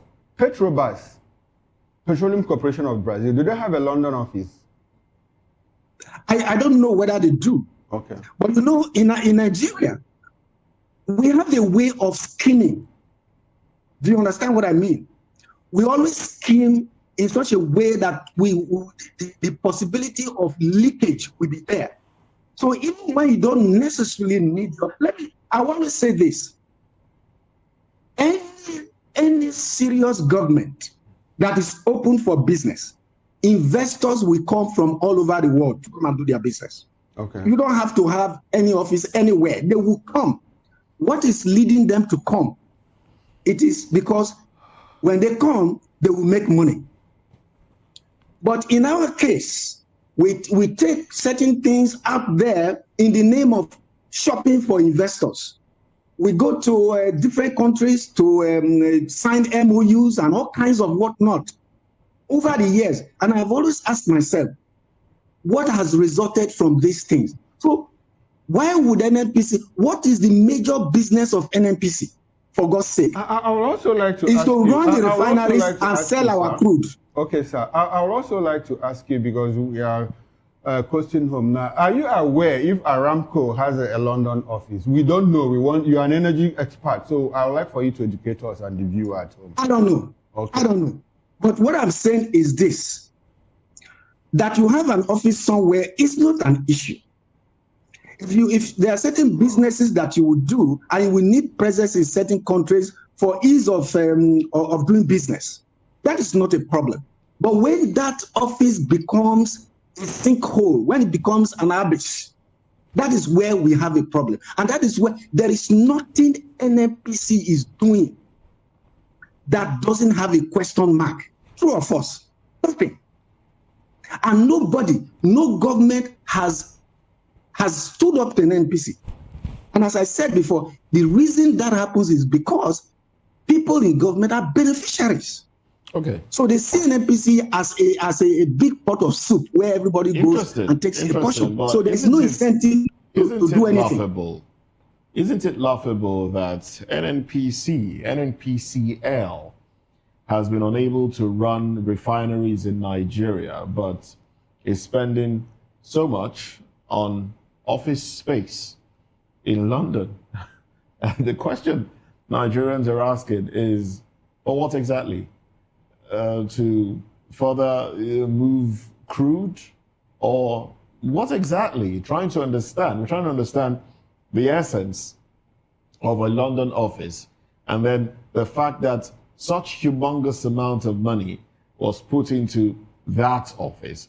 And this is coming at a time when there are questions around monies missing that have monies that have not been explained from NNPCL.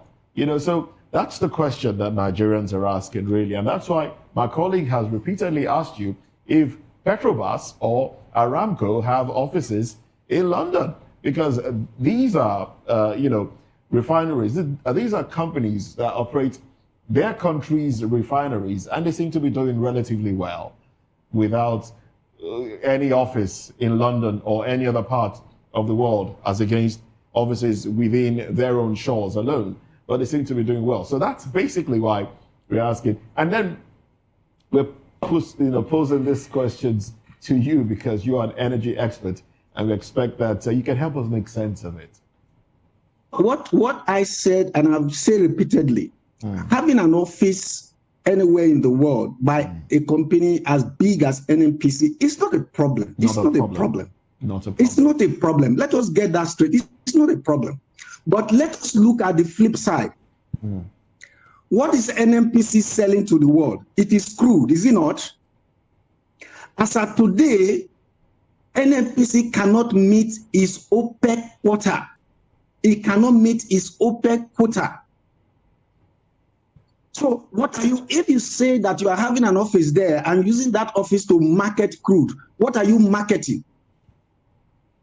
Besides that, have you seen lately in the last 2 years that NNPC has been declaring profit of 1.something trillion? Okay. Have you seen that? Because we are, yes, we've seen all of that. Because we are out of time. Where is that money coming from? Same question that we are asking. But because we are out of time, let's just use the next 1 minute to wrap up this conversation. NNPC is the deep things of Satan. Until we have a president who has the willpower to stop NNPC from doing what it is doing, we will continue to be in this hole, no matter how much prayer we offer to God. That's my last word. Deep things of Satan, you say. Well, the president is the minister, but even when the president was not the minister, when Giezani was there, we still saw NNPC doing some deep things done in the name of NNPC. Elifanimo, please, your concluding thoughts on this. My worry is in Igbo land, maybe Chukuma will corroborate this. When a woman goes to do Omugo and the child dies in the process, it never finishes. It's supposed to return home. The refineries that these people should pretend is not functioning. Why are they still keeping them? This is part of the corruption we are talking about. And the salary of a gateman in NNPC is almost the equivalent of salary of a director in the ministry. And you are keeping them. And the baby is already dead. Why are you keeping the woman that came for Omugo? I don't know. Oh, well. Chukuma, you have to help me. Oh, well. He will not offer any help at this time. Because I don't have any. I don't have at this time. Well, thank you very much, gentlemen. Philemon Ajekuko, development economist, author, media and energy consultant. Thank you very much for your contribution to the program. Thank you so much, too. All right, then. And also, Dele Fanimo, a veteran reporter and also a public affairs commentator. Thank you for your contribution. I would like you gentlemen to stay with us into paper review, if you will allow us. Paper review comes up in a bit. Well, that's it on the show. I am Moses Humphrey. And I'm Fina. Okay, Chico, bye for now. I'm Chuku Mokoro. See you again at 10 o'clock. Bye for now.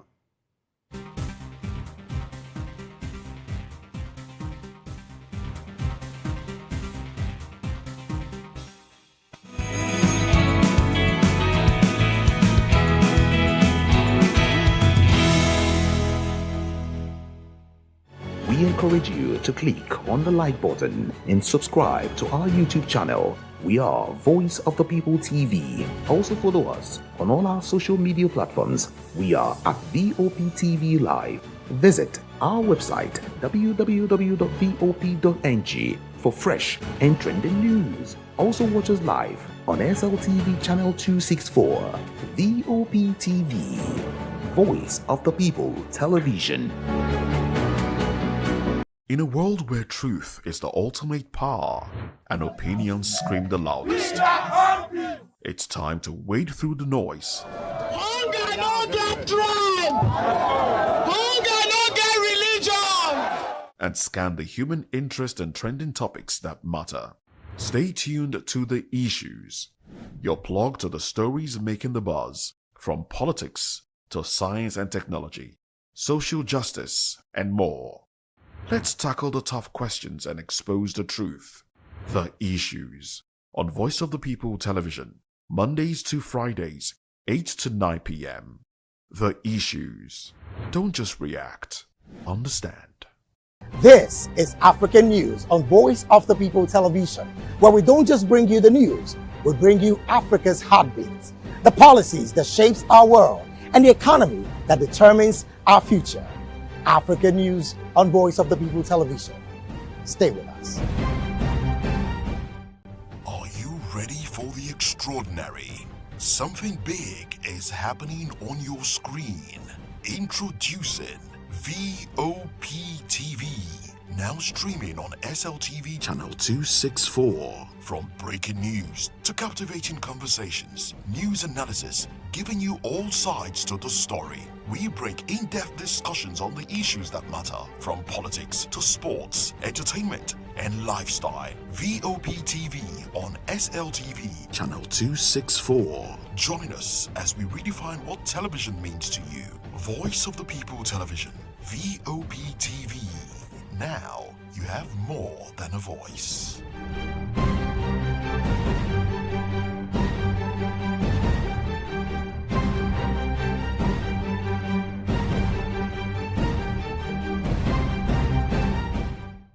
The red carpets, awards, the razzmatazz, music, fashion, interviews, and more. Spotlight on Voice of the People Television. Let's feed you with all the juicy stories in the global entertainment space, bringing you the glitz and glamour as they hot.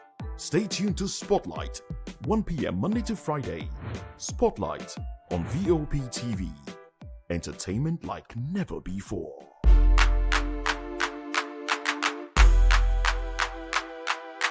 Behind every broken desk lies a broken promise. Education shapes the nations. But who is asking the right questions? Introducing Edu Dialogue, the show that goes beyond the surface, exposes the cracks, the corruption, and the silence in Nigeria's education system. Edu Dialogue, Saturdays, 3 p.m., only on VOP TV. We break the biggest stories, from missing funds to policy failures. We ask the tough questions and demand real answers. Edu Dialogue, this Saturday, 3 p.m. on Voice of the People Television.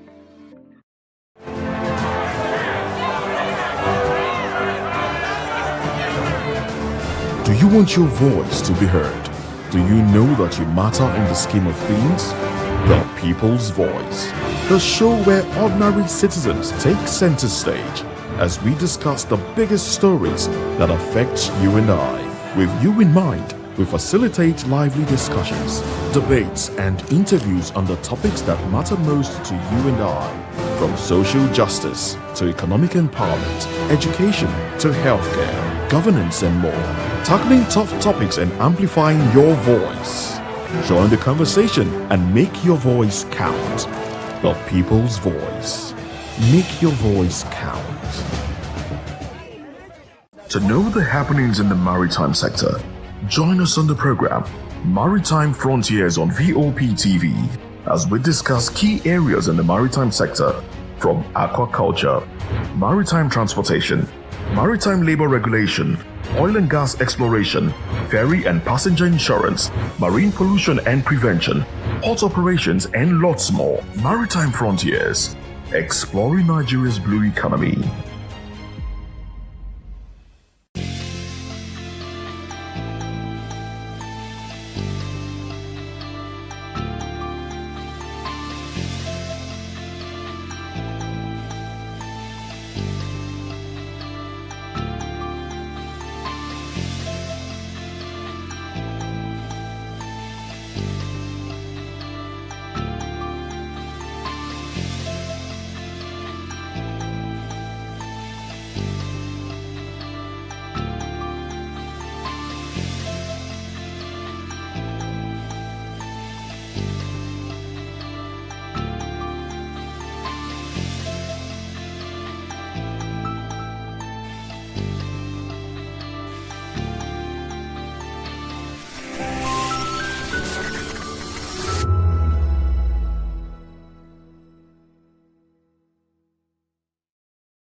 Join us as we drive into the world of politics through insightful interviews with prominent political figures, both serving and former governors, ministers, senators, legislators, party chieftains, activists, and analysts. Get first-hand information into the decision-making processes that affect our daily lives. Highly engaging one-hour program that brings political discourse into focus.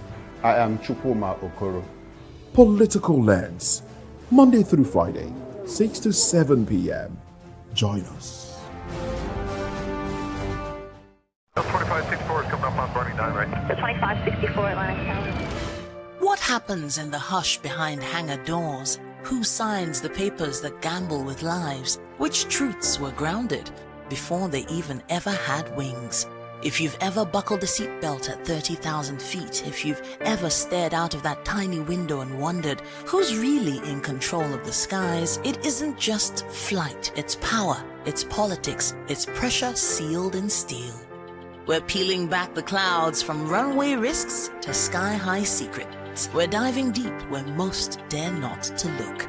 Aviation Scope, every Sunday at 7 p.m. only on Voice of the People TV. We don't just report, we reveal. We don't just ask, we uncover. Because when it comes to the skies, ignorance is turbulence. Aviation Scope, the sky isn't the limit, it's just the beginning. Hello there, my name is Damilola Ogunsi, also known as the Goldfish. Hi, my name is Chiki Bright Emmanuel. I'm an actor and a filmmaker. Hello peeps, my name is Yomi E. Adejimo. Hi everyone, I'm Paul Utomi. Hi everyone, my name is Stacey Benjamin and this is Voice of the People TV. I need you to keep it locked to VOP TV. See, I'm looking for good entertainment. You want to get good movies, good music, politics, talk shows, sports and entertainment. You really want a channel that gives you everything you need without you having to run around. VOP is where you are. That's Voice of the People. If you're not listening to this, you're not one of us. And you deserve to be killed. Scrap charge. Don't be killed, but watch it. Or I'll find you. And I want you. And you are locked on VOP TV. Don't go nowhere. This is where the juice is. This is where all you need for entertainment, politics, movies, and whatnot. And keep watching VOP TV. So keep it locked because I'm locked already, man. And it's money back guarantee. So you're going to have a good time because I do. And please keep watching VOP TV. I want something to actually, I beg you, subscribe, watch it. If not, whatever you see. You better not touch that die, because VOP is the plot.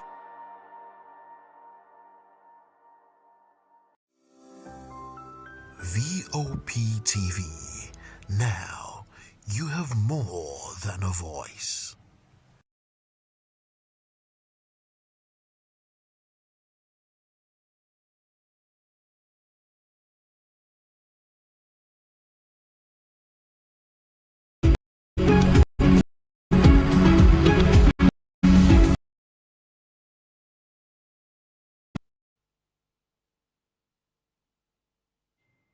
Well, thank you very much for this news review.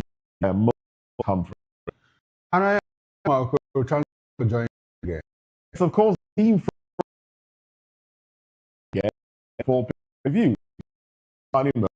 He joins us again. Thank you very much. Stay.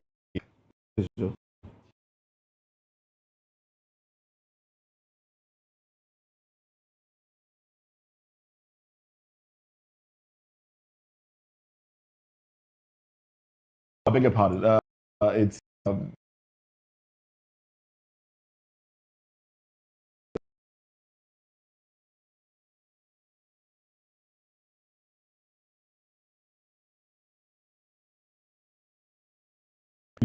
open conversation. Interest us, but let's.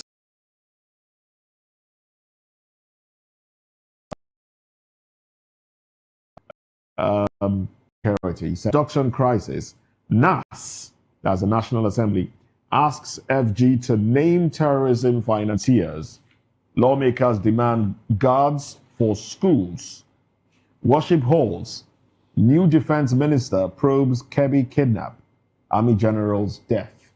That's the big story on the cover page of the Punch newspaper. And then when you go through The Guardian, it says Senate reps adopt hardline anti-terrorism measures, back Musa. Now, usually the riders will be inside. So let's just flip the pages to the riders. And these are the riders here. Lawmakers reject bow and go. Subject minister nominee to tough scrutiny. Senate moves to classify kidnapping as terrorism. Proposed death penalty. Reps ban ransom. Amnesty for terrorists. Order nationwide firearms audit. Musa vows no negotiation with criminals. Demands unified national database. Well, that's the big story there. Gentlemen, please, over to you. I am in full support of the new, now that it has been cleared, we can safely say it's the Minister of Defense. I've always said it, that there is no amount of pacification that will deter these people from unleashing mayhem on Nigerians and the state. Why negotiate with them? I am not in support of that, and I will back this man for saying that, because he has his reasons. Now, on the issue of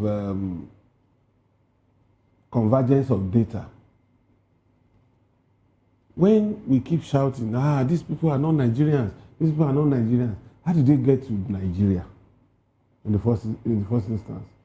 It shows our borders are porous, and it also shows that data capture is inefficient and ineffective. There was a time Pantami said, once we have the national identification scheme, that no foreigner would have a space in Nigeria. Billions of naira was deployed to that. Today, you see foreigners with national identity cards, particularly in a place where terrorism, banditry are prevalent. How do they get this card? What are the measures put in place? Then, if there is a sort of convergence of data, the burden will be on those people manning those data and putting them into use. For instance, the day they announced 24 new intake recruits into the Nigerian police force, I was alarmed. 24,000. 24,000. I was alarmed. Why? Because I can tell you that majority of these people that are going to be recruited, they have not even started the recruitment that they were saying that those shortlisted, we have Boko Haram members, we have bandits that are infiltrating that rank. Now, a Boko Haram member that is trained, part of these people will go to the signal unit after graduation. And a sensitive part of the force that gives out information per time. You now have a Boko Haram sitting in the situation room, collating data, sending signals, receiving signals. What do you expect? They would intercept information, and that will be useful to them to denigrate Nigeria. That's why we are not even sure that some of them are not in the signal unit as we speak, especially the ones that they said have been de-radicalized and integrated. Now, it's very easy for such a person to pass information to the enemy. How did you screen these people? Some people went to jail, came out of prison. Up till now, there is no biometric on them. But in other climes, the moment you enter the jail, if anybody punches your name, once you are trying to enter that country or anything, the first thing that will come red is ex-convict.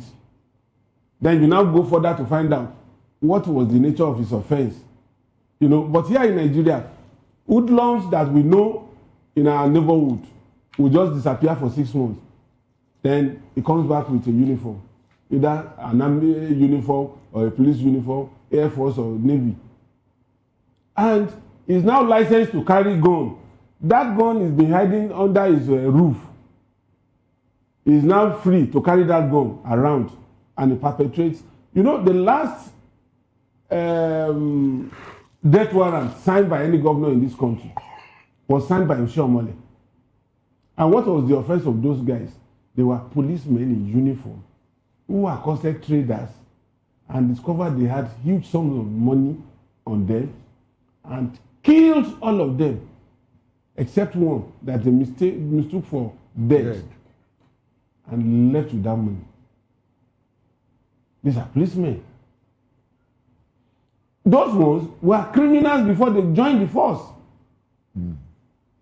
And because there is no adequate data, there is no convergence of data, they were able to enter the force to perpetrate that act. Those traders that were killed, their soul would ask, how did these people get into the force? That's why we are likely to have a repeat of what happened during Obasanjo's tenure. Obasanjo also gave order for recruitment of 40,000 policemen. And then every time they and that just came in. And those ones, that's why I said here that if I have any phobia for policemen in this country, between the rank of inspector and current ASP, I have phobia for them. Because those were the recruits of Obasanjo in 2001, 2002. I know of a particular woman whose husband was a policeman, and at that time, that woman had had her last child. When Obasanjo opened the door for recruitment, this woman and her first daughter entered the force the same day. And they said 25 is the maximum age. Can somebody of 10 or maybe 8 have a child that is grown up to 18? Because if you minus 18, the minimum age for recruitment from 25 is 7. So did she have that child at 7? These are issues. Okay. People doctor their age. People conceal their criminal record. and defend them, their ways into the force. The security agency. I think, yes, we have problems with data aggregation here, you know, data convergence. And I think we are a very unserious people. Nigeria, as a country, we are very unserious. And unfortunately, we are very intentional about being unserious. It is our call to be unserious because it makes things work for some people. You talked about porous borders. Let us classify or qualify the porous borders. Last count, we have 1,978 identified unmanned borders. The word there is unmanned. So it's very easy for people to troop in, you know, unchecked and all of that. And when they come, they go to National Identification, NIMC. Yes. And do what? To register get NIN. as Nigerians. As Nigerians. Because when you get to NIN, you ask your local government. You tell your local government. But there is nothing from your traditional ruler that identifies you from that community with which you go to the local government headquarters to collect certificate of origin of that local government, which you submit to NIN. We don't have at all. We don't have that. So you just walk into a NIN center. I'm from Abia State, but if I tell you that I'm from Anambra State, you ask me, look, how will you know? And you register me, my thumbprint and all of that. And you say you are from Nnewi North. Nnewi North, because the local government areas are there. Yes. So we can't fact check. So it has become a pattern. And we hear people say, look, these are our brothers from other parts of West Africa. And you let them into Nigeria, they come here, they're settled. Another thing is the ECOWAS protocol. The ECOWAS protocol. But we have some countries that are, people that are coming in, they are not members. Chad is ECOWAS? No, it's not part of ECOWAS. It's not part of ECOWAS. We even have Northern Cameroonians coming to this place. That's not part of ECOWAS. Yes. So the protocol is precisely not to be blamed, you know, not to blame, and a matter of fact. Like I said, we are intentional. These things are, we just keep regurgitating. Every day we talk about this thing, and it looks at, this thing is not rocket science now. It's not rocket science. You can make these things happen. The person that killed Charlie Kirk, Tyler Robinson, or what, in Utah, he moved away from Utah. It didn't take 8 hours for the next state police to capture him. Of course. And do you know why he ran into that state? He ran into that state because they had different laws about arm bearing and all of that, punishment, penalty, and all of that. But they were able to track him in less than 24 hours. They got him. But we can't do that here. And when you capture people here, you take them to police station, the next minute, they are out on bail. They're out, and people are protesting because they see these people come back into the community. Into the community, and they wreck with bravado. They come with uniform. Somebody you knew killed your daughter or raped your daughter as a bandit, as a terrorist. Suddenly he appears in uniform, Nigerian uniform. So what can you do? What can you do? You can't do anything. So, like I said, we are very intentional in being unserious. And when somebody says Nigeria is a disgraced country, you know, some people begin to kick against it and all of that. We are utterly disgraced, and the more we tell ourselves the truth, I think the more it calls us to action to do better for ourselves. All right, Ajakuka, Mr. Ajakuka, please, let's get your contribution to that. The Minister of Defense talking about investigating what happened in Kebbi. Please, whoever has to tell him that that is not our priority. Our priority is those kids that are out there in custody of bandits. You should go after those people. Forget about investigating what happened in Kebbi. Bring those kids back and bring those men and women back. Don't you think that in investigating what happened, we might make headway because we need to know who recalled the officers that were in front of the school? That can I ask you a question? Can I ask you a question? Insecurity. Go ahead, please. We have been investigating a lot of things in the life of this country. I have not seen where it has. Do you know today we're still talking about Oransaye papers? After how many years? Why do we like doing the same thing again and again and again? But that's by the way. Another thing I want to address is this. If you kidnap one person for ransom, my brothers, do you know what it is? It is a nightmare for the kidnapper. So may I pose the question, how do we kidnap 100, 200 people in the middle of a city, lead those people out of the city into the bush? How does that happen? I've been asking myself this question in the past couple of days. I am going to research it. Where else in the world do you have kidnappers pick as many as 100, 200 people? And now, Mr. Jekuko, you are getting back to the investigation. You are saying you say you are going to research. That's exactly what the chief of the minister of defense wants to do. What I'm saying now is this: when you come into an office, you should have a list of priorities. What I'm saying, I'm not saying you should not investigate. Okay. But he should have his list of priorities. If I were in his shoes, investigating what happened in Kebbi will not be on top of that list. We are in an emergency. Don't forget, we are in an emergency situation. And that calls for an action. We want to see that man deploy people into the field. We want to see those terrorists those bandits, whatever name they are called, being chased out of the place. Let me add this, my brothers. We are learning something very bad. You made mention of intention. Today people are talking about state police, the governors are coming together to say they want to form a security outfit. That will not stop the problem. I say without fear, it will not stop the problem. And you know why? We are learning something bad. If you go to Afghanistan today, the reason why that country is totally lawless and has broken down is because they learned something bad and it became part of their DNA. The reason today America is one of the worst countries when it comes to crime is because they learned something bad many years ago. And they couldn't address it.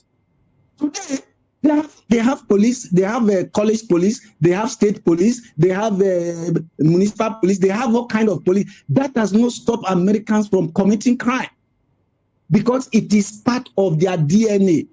When they got to America, the place was lawless, and so everybody had a gun. But when the state came in, as to enforce law and order, the people refuse to let their guns go.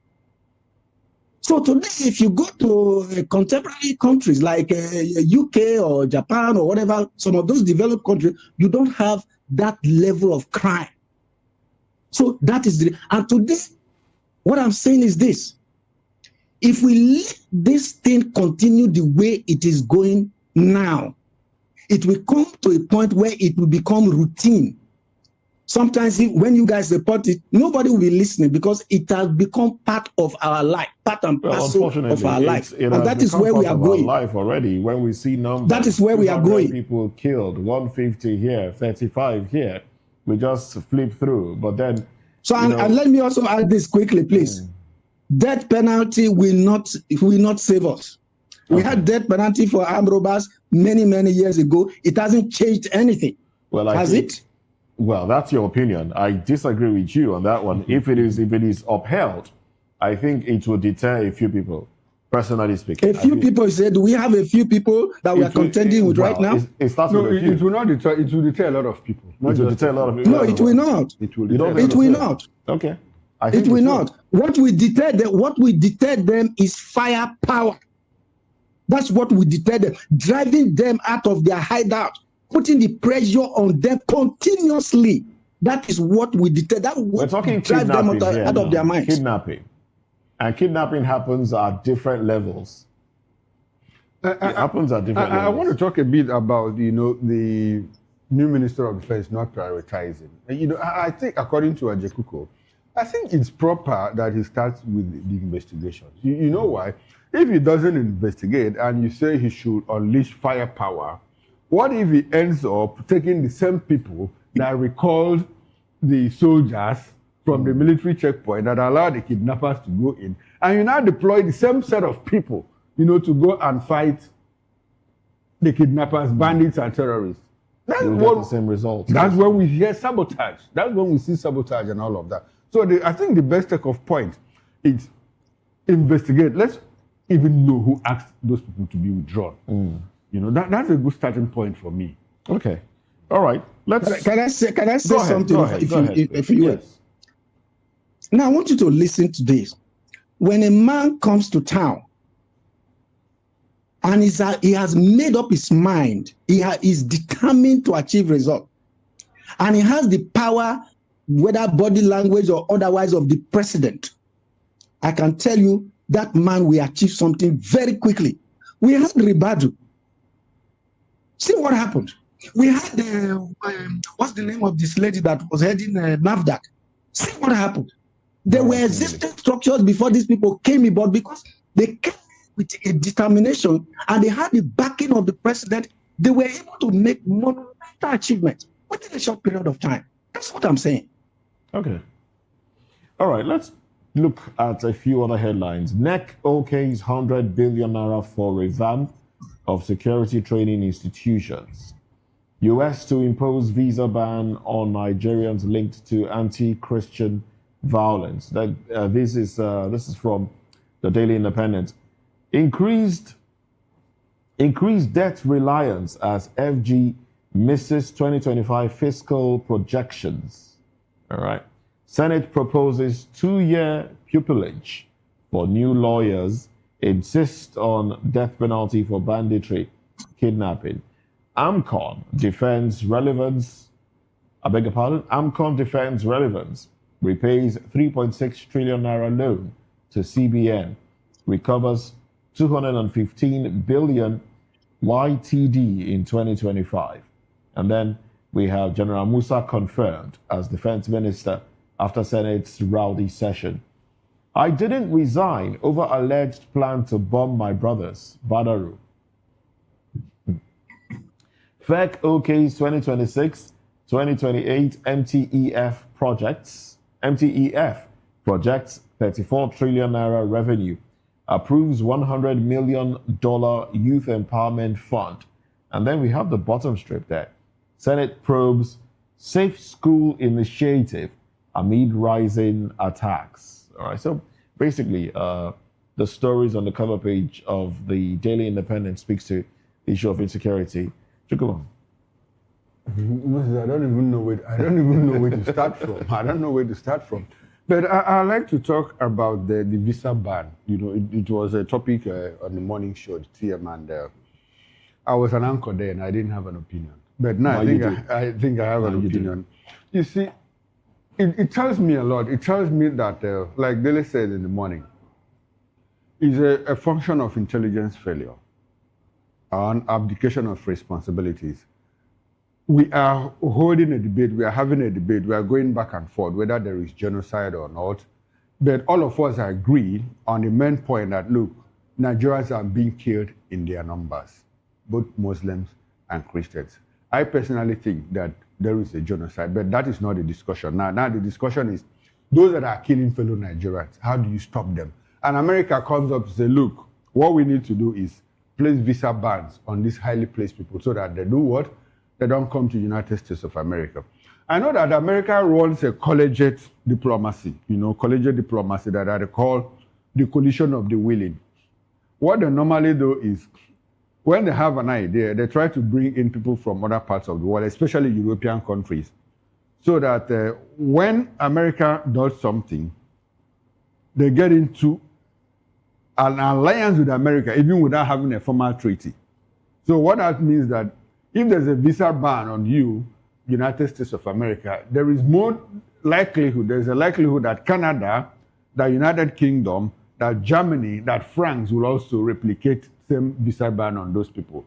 So, but my worry in all of this is this. If we talk about the jihadists now that are killing fellow Nigerians, killing Christians, do they essentially want to go to the United States of America because they might have information that, look, America has a searchlight on me. So what do? Is either they go to Asia or they go to Middle East. And in the Middle East countries, they practically have anything that they desire from America. They can go to Saudi Arabia, they can go to Iran, Some of them even go to Yemen, that is war-torn, and they find safe haven there. They go to Yemen to get more radicalized so that they come back home here and impart that knowledge on the people that they want to unleash as foot soldiers, as footprints, in their conspiracy to take over certain land of some people. So that doesn't essentially solve the problem. So I would like for America, if there's any other thing that they can do, name and shame will solve the problem. Mr. Dada talked about naming and shaming those people. They don't care because they have an agenda. They are very intentional about it and they know where they are headed. And until they get there, they will even turn heroes in the process. In the process, yes. They become martyrs, for the cause that is killing other people. So America needs to go further, not just visa bans. We want, as a matter of fact, I want footprints here.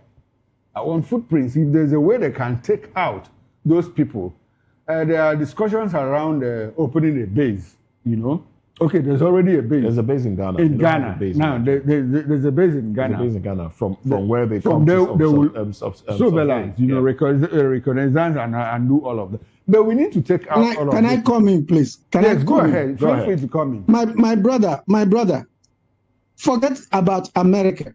There's no country where America has gone into over security issues that they have had any success. None. Name one that you know.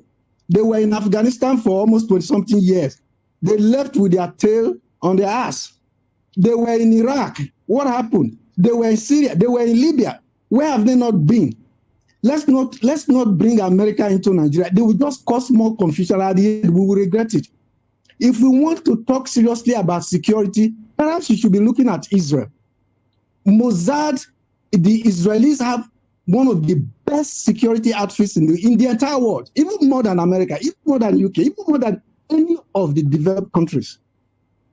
If we want to train our people and we are serious, we should be looking at Israel. We should be looking at Mossad, not America, please.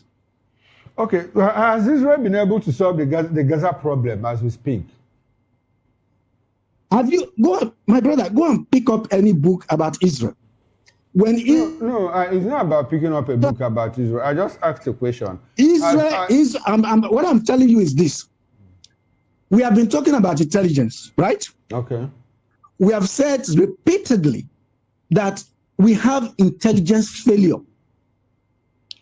If you want to rank any country in the world, whether it's FBI, CIA, or whatever, Mossad sits on top of that list because they are experts in it. There will be failures once in a while. That happens because we are all imperfect. Okay. But if Mossad wants to come after you, it doesn't matter where you are, whether you are in heaven or hell, they will get you. You know that. Okay. So when you want to be serious with our security, when you talk about United States not being able to quell problems, I would like for you to understand that when America went to Iraq, Iraq had already unraveled. Nigeria has not unraveled. That is one. When they went to Afghanistan, Afghanistan had already unraveled. And as they left, they handed over to who? The Taliban.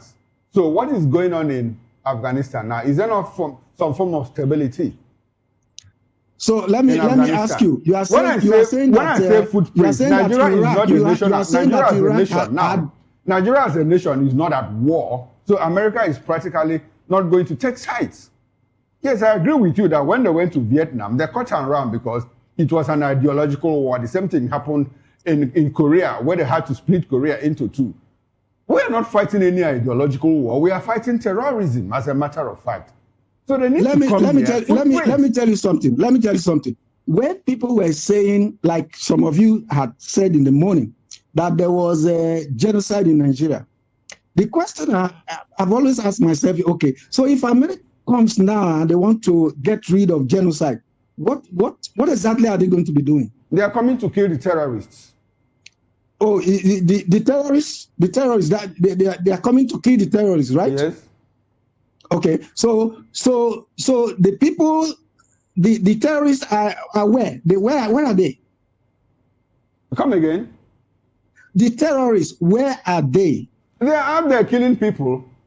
They are out there killing people. Only in the north? Where else? We have terrorists in the north. We have in the southeast. We have in Delta State where I come from. Okay, anywhere they are, America will go and smoke them out and take them out. Then you are living in denial. I'm sorry. Which is how is that so? Let me tell you this. There's what we call combat, war situation. It's quite different when you have terrorism or banditry at play. It's a different thing altogether.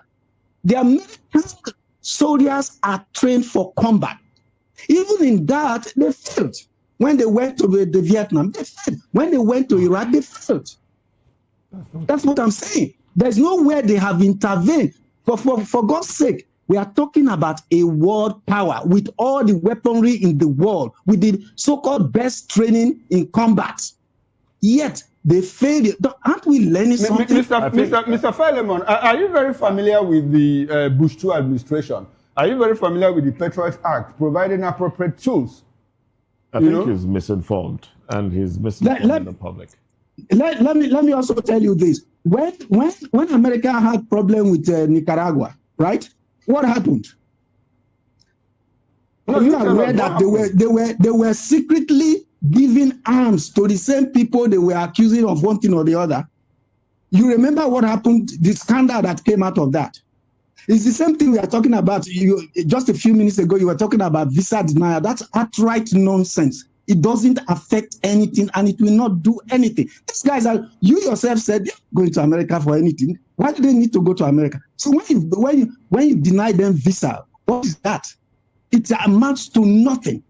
It's the same thing that will happen if they have a base here. It will amount to nothing. At the end, Nigeria will be worse off. It will amount to something. It will amount to something. The ultimate end is to take out the terrorists wherever they are in any part of the country, because we need some kind of peace in this country. When Bush II rolled out the Patriot Act, providing appropriate tools, to obstruct terrorism in America, they did very well with that act, and they pursued terrorists to the deepest part of the world. A lot of them were taken to Guantanamo Bay, where they are still jailed up until today, tried and imprisoned. So, and in the whole of America, after the 9/11, have you seen any other serious terror act in the United States of America? What you have is lone wolves, people that act alone. But that coordination, that cell coordination, America was able to take it out from their roots. But you are comparing apples to oranges. How? The issue of terrorism in America is about containment. Don't forget that those 9/11 guys that came to America, America was aware that they were coming. They were under the list of suspicious people, but America let them in. Okay. So it is easy when you are dealing with a contained environment, you are keeping people off. But when the people are already, it's just like what is going on in America today now, mass shooting. Has America been able to stop that, for God's sake? Mass shooting in America, killing of students in schools. Have they been able to stop that? Because that is an internal thing. So it is different when you are dealing with people who are coming in to harm you. You can easily place them on a no-fly list and whatever.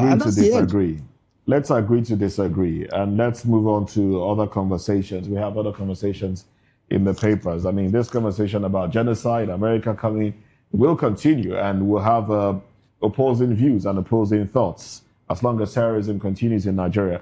But now, let's look at a few headlines here. CBN raises weekly cash withdrawal limit to 500,000 naira, scraps cash deposit cap.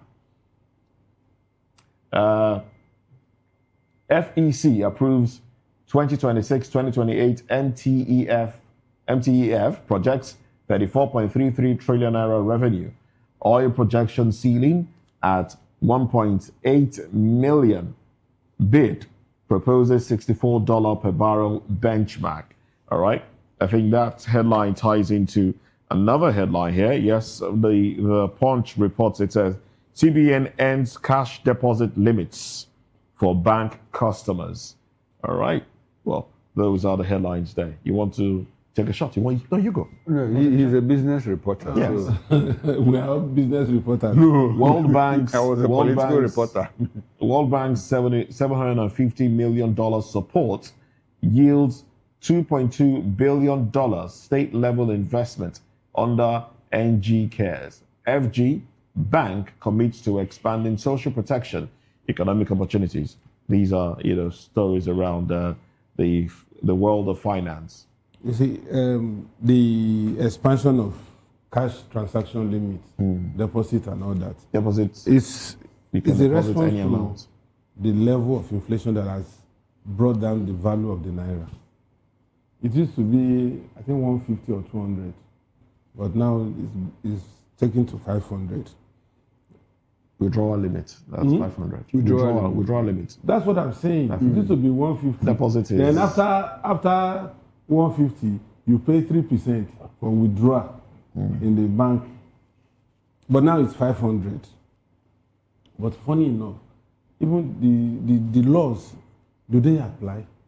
Because you see tons of cash being brought out of the bank on daily basis by traders, by businessmen, and the deterrent of 3% has not really stopped them from taking this money out of the bank. I think it's just a way of trying to mop up excess liquidity in the economy. But trust Nigerians, they would always circumvent some of these laws. Is it actually mop up? Yes, now. Before, you were able to withdraw only 150,000. I said the essence of the law had been issued. Now you can withdraw up to 500. Yes. That is pushing more money into No, the what into I'm the saying, system. I said the whole essence of it when that law was made was to mop up cash circulation and to reduce inflation.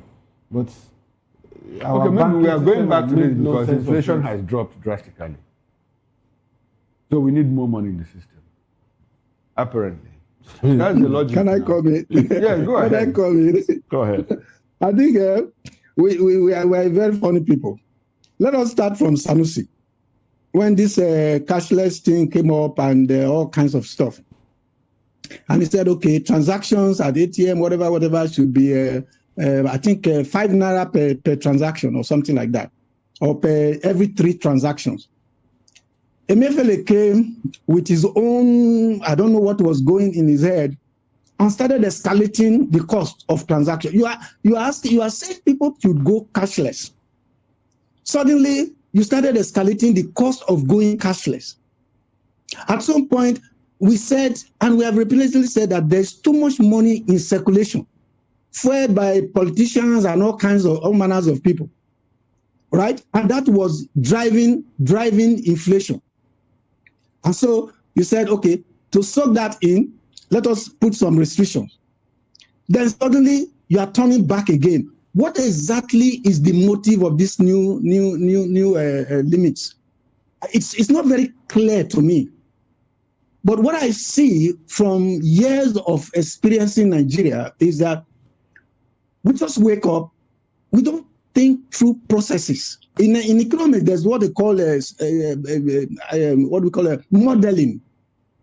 And what it does is, if you take this action, what is the effect on the society, on the economy in the short term, medium term, and long term?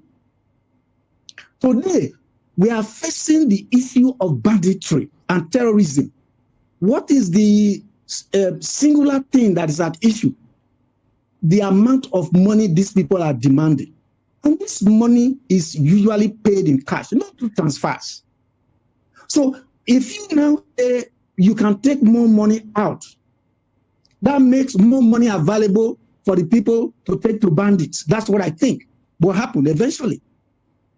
I think we should be going the opposite direction. Make cash transactions more difficult. Put a peg on cash transactions. That way, it will be difficult for you to go and raise 10 million, 20 million, or even 500 million that these criminals are talking about. So I don't think, and sincerely, I don't think CBN is thinking through some of these policies, and it's not good for our economy or for the people. All right. Not good indeed. All right, so let's a few more headlines here, still from the Guardian newspaper. In fact, I think that will have that particular story means there'll be more monies that people can withdraw and use to pay ransom as against doing transfers. But anyway, let's move on to other stories here. Stakeholders demand legal backing for IREV, e-transmission of results. INEC urges exposure of fraud in voter register. Ends QI-CVR December 10. That's quarter one, CVR December 10. So, as the National Assembly prepares to vote on the Constitution Amendment bills, stakeholders in the electoral space have urged the lawmakers to prioritize constitutional and legislative amendments that will give legal backing to the electronic transmission of election results and strengthen Independent National Electoral Commission INEC technological tools, including the INEC Results Viewing Portal, IREV. All right, so that's the headline. Stakeholders demand legal backing for IREV, e-transmission of results. You want to take the first shot? What do they mean by legal backing? Usage of it. The usage of it. Is it not part of the electoral? Is it part of the rules and regulations? Which they said is the prerogative of INEC. And I think that it was at that point that we got stuck. Yes. And they say it's not actionable because it's the prerogative of INEC to determine, they say it's whether part of to use or not to use. Whether to use or not. So probably now stakeholders are asking that you make it part of the law so that it become enforceable. Exactly. And we're also hearing that, they're also saying that INEC now has the responsibility of proof, in election matters, instead of having to rely on external factors to come and INEC will now take responsibility for what happens during election. It's a good step in the right direction. But now the question is, are we able to amend it before the 2027 elections? Given the fact that, look, it's a matter of interest. People, like I said the other day, it doesn't pay them. It doesn't pay them because a certain professor came back and said there are people in Nigeria. He discovered one more set: people who make things happen, people who watch what is happening, people who watch what the hell is happening, and he discovered the fourth set: people who make sure that nothing happens. And we have a lexicon now. We have a country of particular concern. I hear that we have judges of particular concern. I even hear that we have politicians of particular concern. So those people with this concern, will they allow this electoral act to be amended, so that it will reflect in the record wishes time. In record time, so that it will now reflect, the wishes of and aspirations of the people. We have a new INEC chairman, Professor Amupitan. Josh Amupitan. Let's see how he can push all of this, because the man has been saying, look, 2027 is going to be good. Anambra, I started with Anambra. Anambra went well. Next year we have Osun and Ekiti State and all of that, 2027.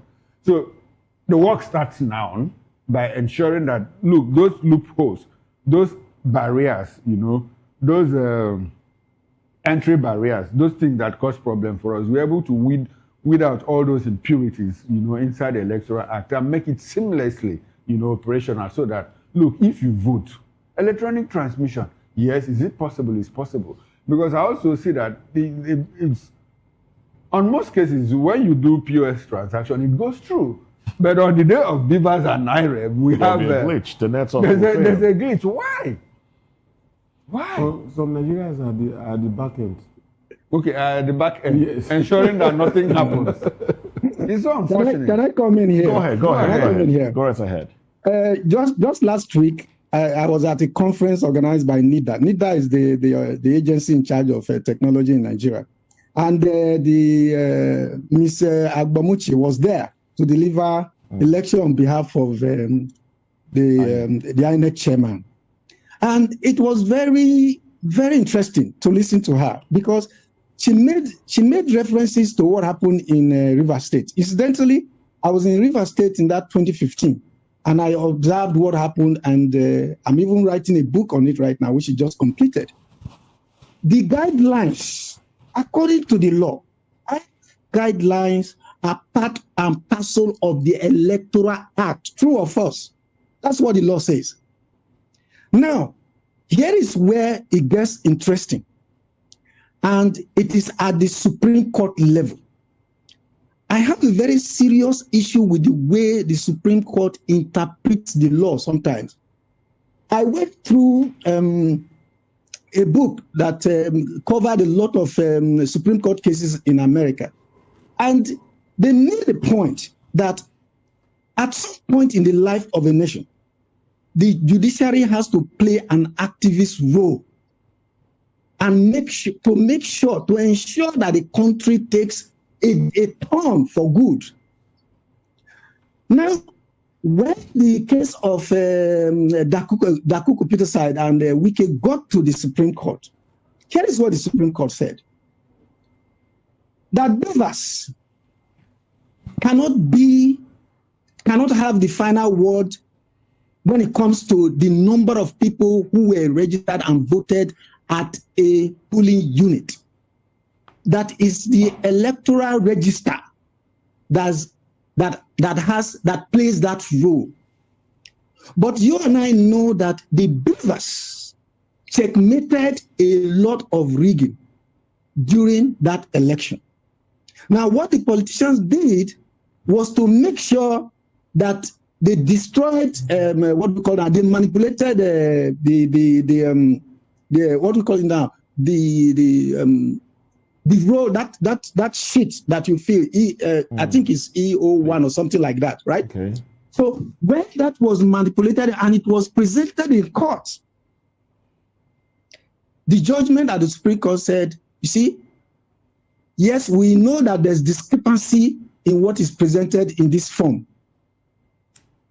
Because what the lawyers to Dakuku, what they argue was that look at the numbers in the beavers, and then look at the numbers in the sheet.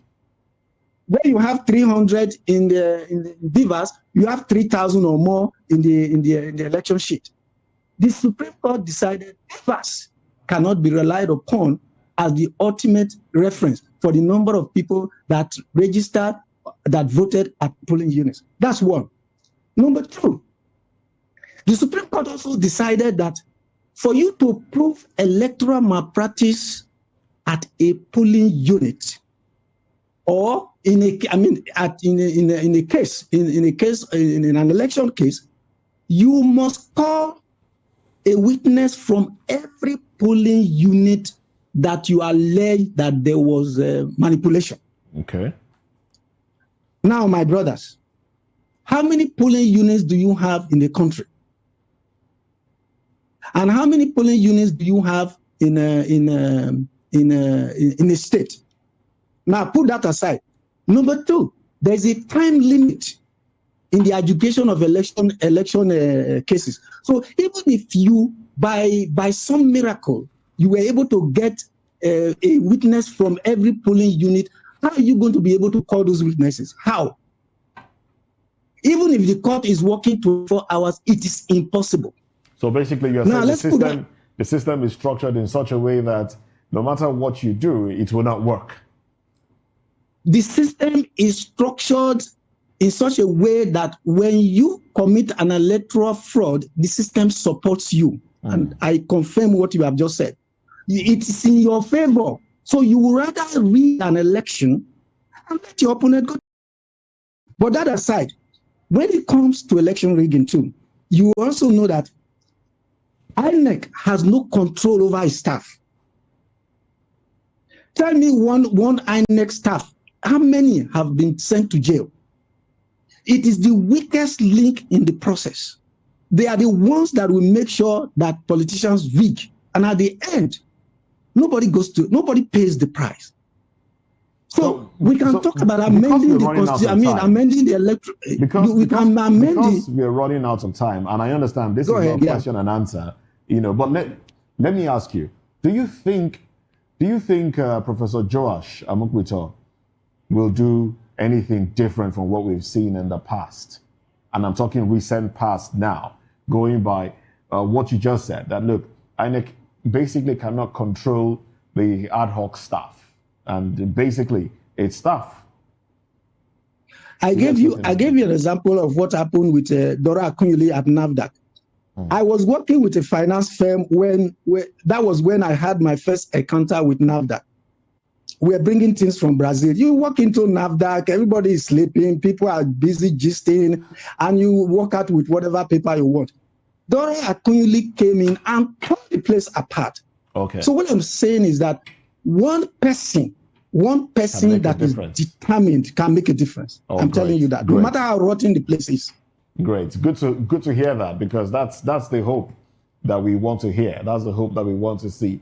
Well, thank you very much, Mr. Philemon Ajakuko. This is where we draw the curtains on newspaper review. Thank you for your contribution. And thank you also to Dele Fanimo for your contribution as well. Chukuma, thank you as well. But Chukuma makes a return later tonight on Political Lens. Yes, and I'll be joined by Barrister Darlington Agomo. We'll travel around Nigeria to bring you hot political news. Join me there, and it promises to be quite interesting. Well, there you have it. 11 o'clock on the hour will be sports coming up right here on VOP Television. I am Moses Humphrey, wishing you a beautiful day. Bye for now.